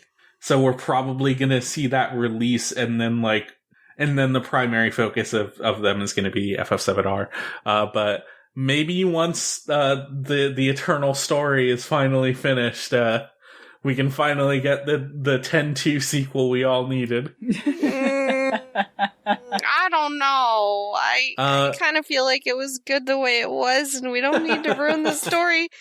There was a novel, and I don't want to read it because I heard it was really bad. The novel is crazy. Yeah, the novel is. It's from what I understand in the novel, Tidus does kick a thing that he thought was a blitz ball, but it wasn't. It was a landmine, and he exploded, and his head fell off. That's horrible. Why? Oh, that rules. I need that animated. Nomura, please make 10-3. There was a lot of strange sequels to 10-2 that were non-canon in a way, because they all were very strange and fanficky, so no one really knew what to do with them. So they're all just float out there, and you see weird bits I don't know. There's potential to combine a lot of the elements there and make it something new, but. I love how petty this is. It's like, yeah, if I feel like it, there might be a 10-3. I just love it. And that's what the attitude sounds like. It's like, why not? I made an outlet. I was bored. Well, he's trying to figure out how to incorporate 10-3 into the new Kingdom Hearts universe. Oh, God. Mm-hmm. Well, we haven't even had a proper, real Final Fantasy world in, Kingdom Hearts, and that would be neat, so they don't have to, keep asking for Disney, and Disney's like, I'll let you do it, but you're gonna have to half-ass it, because we're really, really protective over our properties. You can do Frozen, but you can only make it the woods, and no castle, and nothing else. It's two things. I am totally convinced that Nomura is wanting to just play with his own playground of original characters.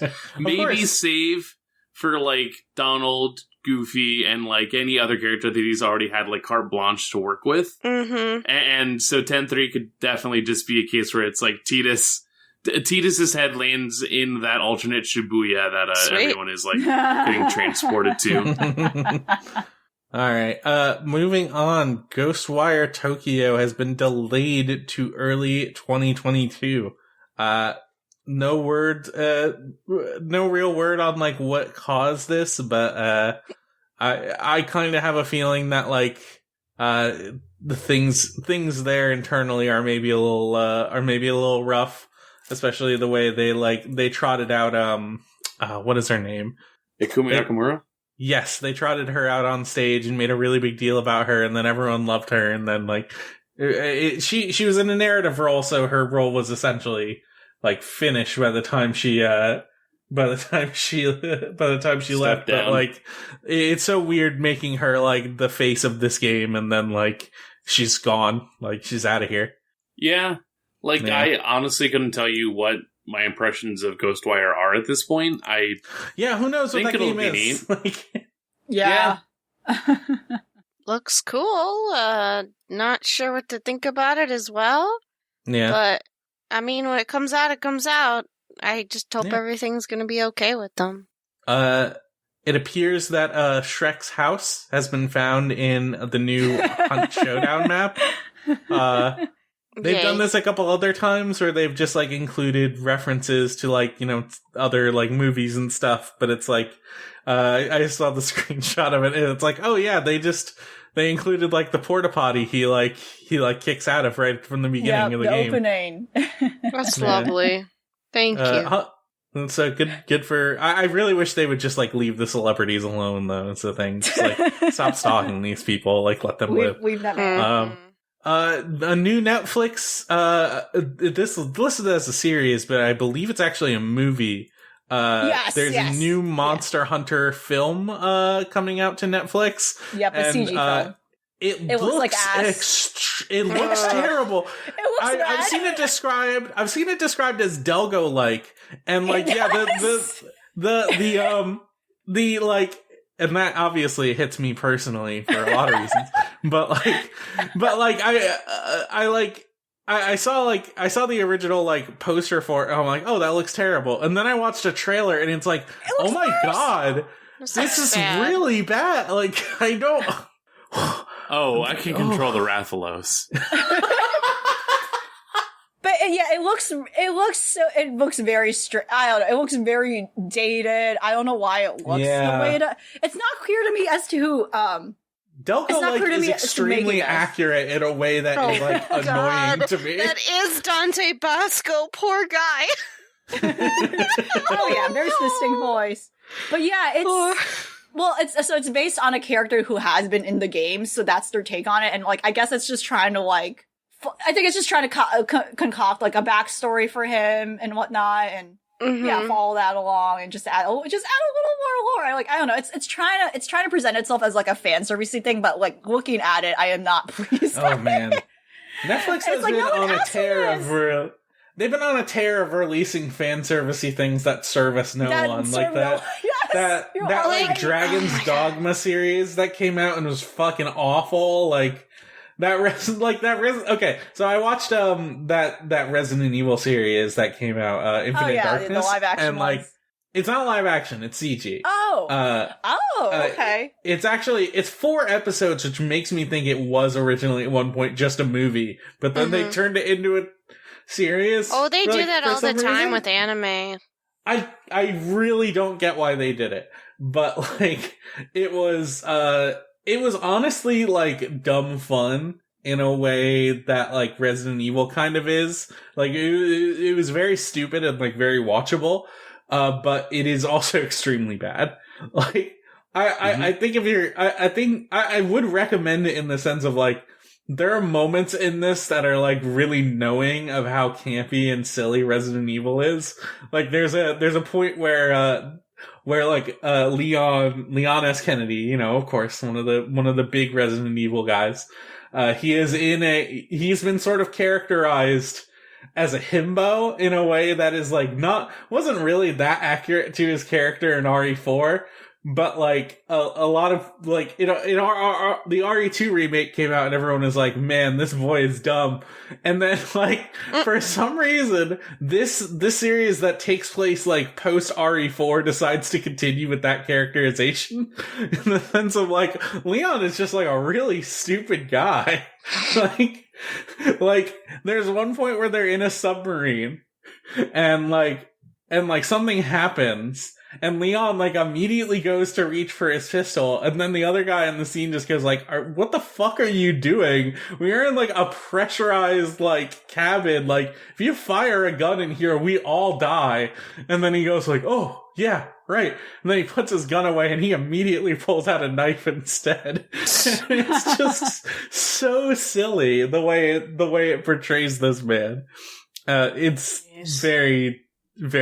I think it's a very watchable show, but at the same time it's like, man, it's not good.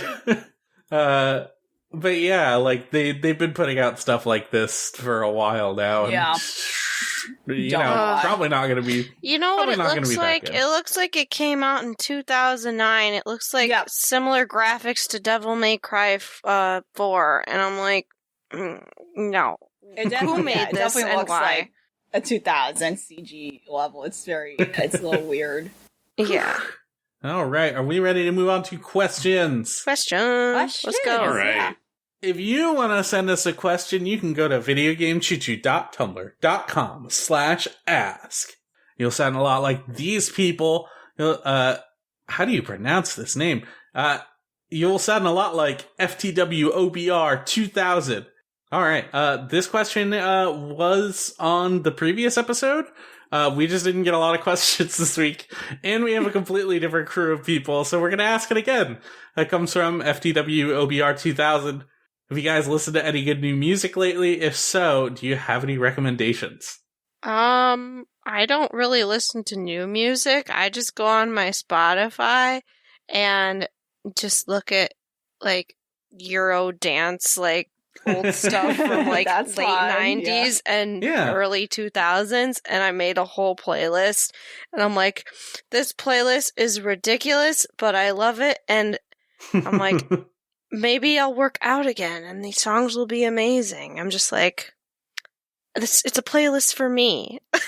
just like nice, like upbeat, like trance and dance music, like from the late 90s, like especially like 1999. That is like the peak of my tastes. I extremely feel you. I don't listen to any new music. I Yeah, just me listen neither. to, so at this point in my life, I have like 3 or 4 artists like I listen to, like pretty much, and like they cover every need for me.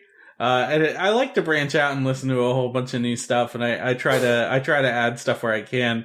I just haven't been in an exploration phase, and I think a lot of that has to do with not really pirating music anymore. Ever since What CD stopped being a thing. Aw. Which, I, of course, never have pirated once in my life, but... Right, totally. But, like, not. the thing about that is, like, that kind of site was, like, really good exposure for a lot of artists, and, like, usually whenever I would, like, find someone I really like, I would, like, I also really liked physical media, so it's like, even if I, like, had their album through other means, I would still go and, like, buy a physical version of it as well, or what I've just been doing in recent years is, like, exclusively buying all of their stuff off Bandcamp. But it's like, I don't listen to Spotify, like, I don't like streaming services. I try to support artists where I can. They took down Google Play not that long ago, which was the service I used to just host all of my music, and they moved it all to YouTube Music, which is a worse app. So I've been having a time trying to get that all sorted out. But I have been occasionally spending time just like moving song, like reorganizing my music occasionally, like, grab a few albums, sort them out, put them in like a new music player that I can just listen to locally. And like, I'll see if I still have it on my YouTube thing as well. And like, a lot of the stuff I like to listen to, oh man, R.I.P. Ferreira came out with a new album not that long ago, and I haven't really listened to that yet. I listened to it when it was a VR experience.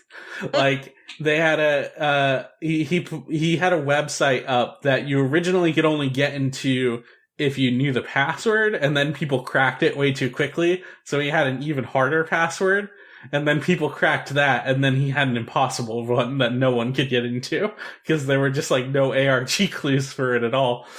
But eventually he opened it up, and it was this, like, virtual cafe, where there were, like, little node points that you could sit in, and you would, like, go to that node, and it would play a new song, and it was, like, all of it rocks because, like, he's an amazing rapper and, like, a great artist.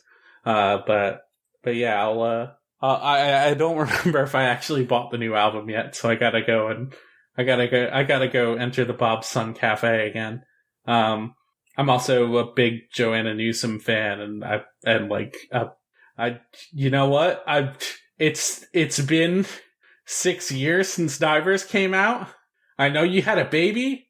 I know you're, like, working on movies and stuff, but Joe, Janu, we need a new album. We need something. I'm begging you. If they could hear you now. Then, you know what? She's living her best life. She's never been online. She's married Andy Samberg. She's doing great. Oh, good for her.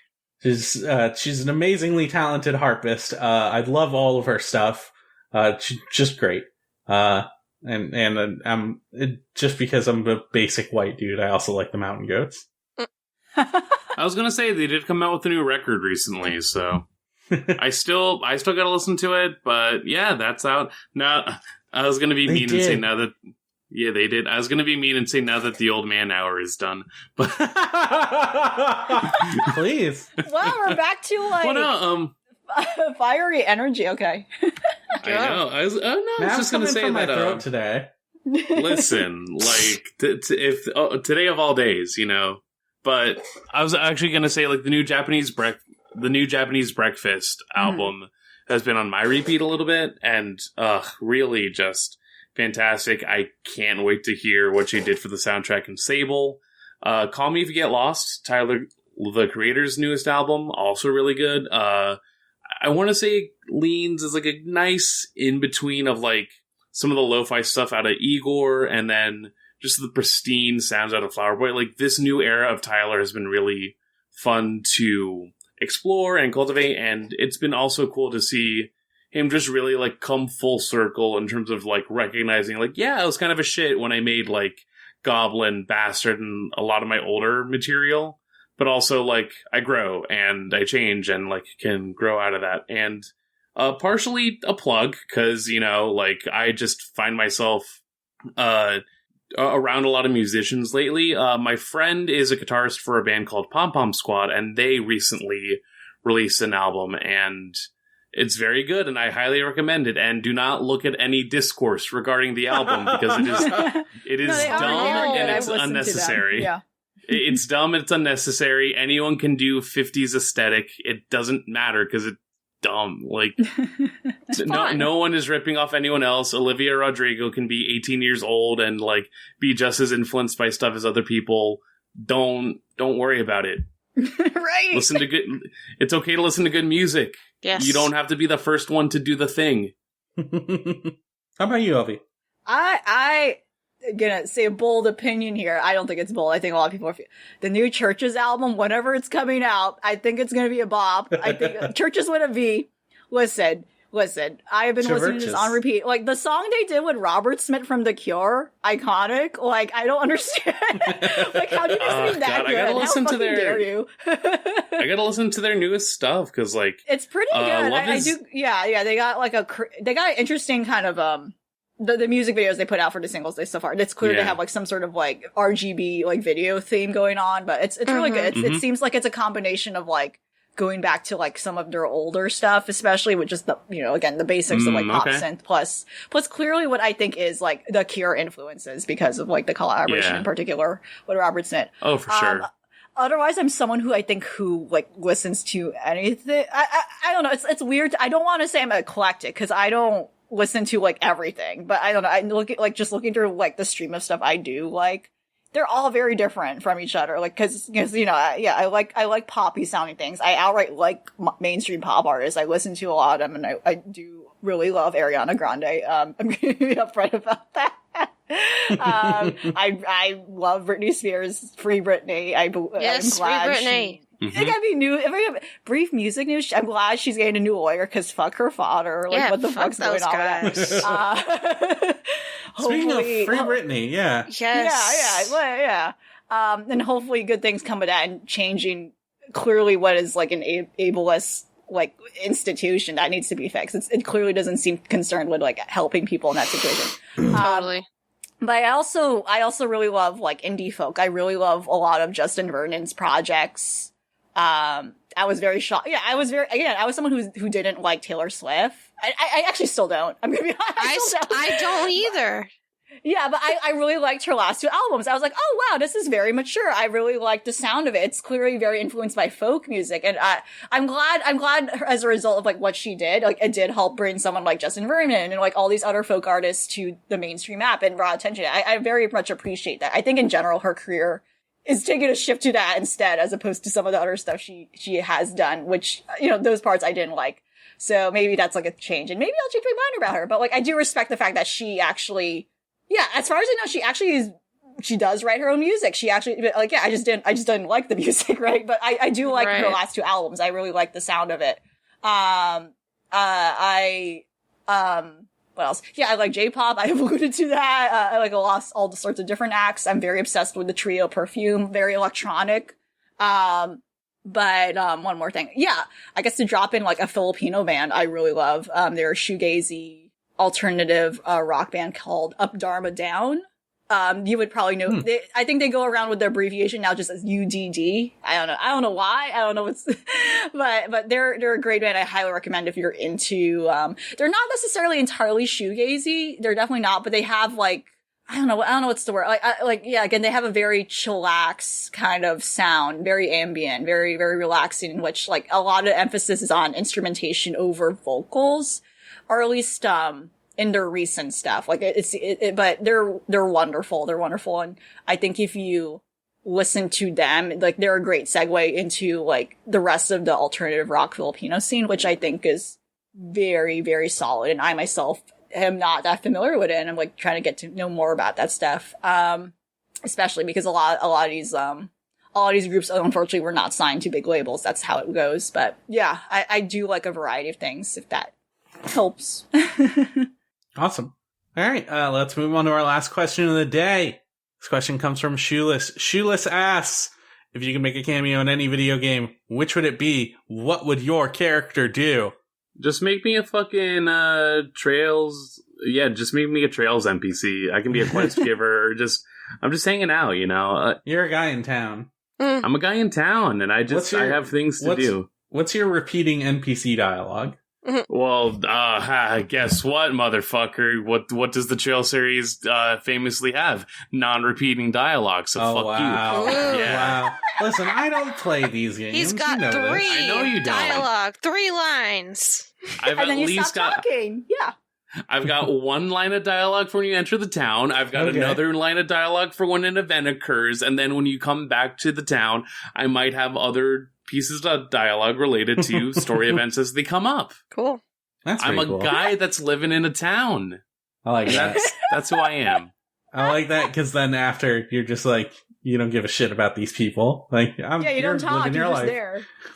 Listen, I care deeply about the Ashen Chevalier. You take that back. I would love to be in the ending of Metal Gear Solid 2, and I'm like, I'm just like walking by Raiden, and I'm just like, I'm mouthing like, what the fuck is that? Why is Who are you? wearing that? Does he have a sword? And then I'm just loudly going, and then I'm just walking past, and it's like, New York, baby. you just loudly go, hell yeah, pimp. Hell yeah, man. You get that, girl. Melissa, help me. I'm still thinking. You want to go? Yeah, sure. Okay, so I want to be a fucking strange creature in an indie RPG maker game. I want to be that strange thing that doesn't make sense but to anyone but the developers. I want to be an in-joke. That's what that is. I want to be a strange mimetic in-joke. And I don't know what that would be. And that's the problem. It would be very specific to whatever. That's just the way those things are, though. That's the way those things work. I don't know. Temmie Chang, like, inspiring. Like, you know, little Tem, like, whatever strange creature she, like, let herself be. Love it. I think I do have, like, that reminds me, yeah, I did meet her at a convention one time. She's great. She's very humble and like very, very soft spoken, and yeah, like a pin of like her original character. But yeah, I would like to be that. I would like to be a strange, unexplainable thing that has no relevance to this game whatsoever. But I'm there because it's apparently funny to the friends of the people who made that game. What's your meme dialogue that no one will understand? I think it would just be asking, like, why am I there? You know, like, honestly, just that. Just asking those questions, like... What am I doing? Yeah. What's my purpose in life? Right, exactly. This is not normal. Yes. I figured out one that yes. I kind of want to be, like... You know when you go, like, in those Legend of Zelda games where, like, you go into the house and then there's, like, a mini-game? I want to be the person that's in charge of the mini-game. Like, target practice mini-game or something. And then I'll be like, so, you think you're hot stuff, kid. And just be like, for 100 rupees, you could try your luck at the target practice. But if you throw the knives and poke your eye out, I'm not liable. So I'm not liable for any damage. Skeezy, Yeah. And if you break anything in here that's not on the track, you have to pay for it. 3 times the amount of what you spent on your game. You're gonna have to pay for it. And if And then you can't actually. I'm just gonna be savage. You can't actually break a pot, and then that money just immediately comes out of your rupees. I'll just be that one NPC that goes, "Excuse me?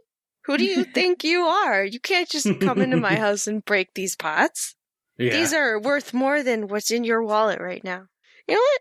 I'm going to take your wallet. You can't have a wallet anymore." Well, thank you so much. My other answer is I would just be more shoe too. There you go. Yeah, everyone wants to be more shoe. Everyone wants to be the shopkeep. You are my friend. You are my friend. Thank you so much for listening to the Video Game Choo Choo podcast. If you want to send us questions next time, send it whenever. Don't just wait for us to make the post. Just send it to videogamechoochoo.tumblr.com/ask. And hey, if you want to follow us on Tumblr, you can just remove the .ask part, or the /ask part, and just follow us there, along with on Twitter, VGCC, and on Facebook, Video Game Choo Choo. We are also on YouTube, youtube.com/videogamechoo-choo. I'm trying to do more weird regular streaming stuff on Twitch. I'm most likely going to be doing a thing sometime next week.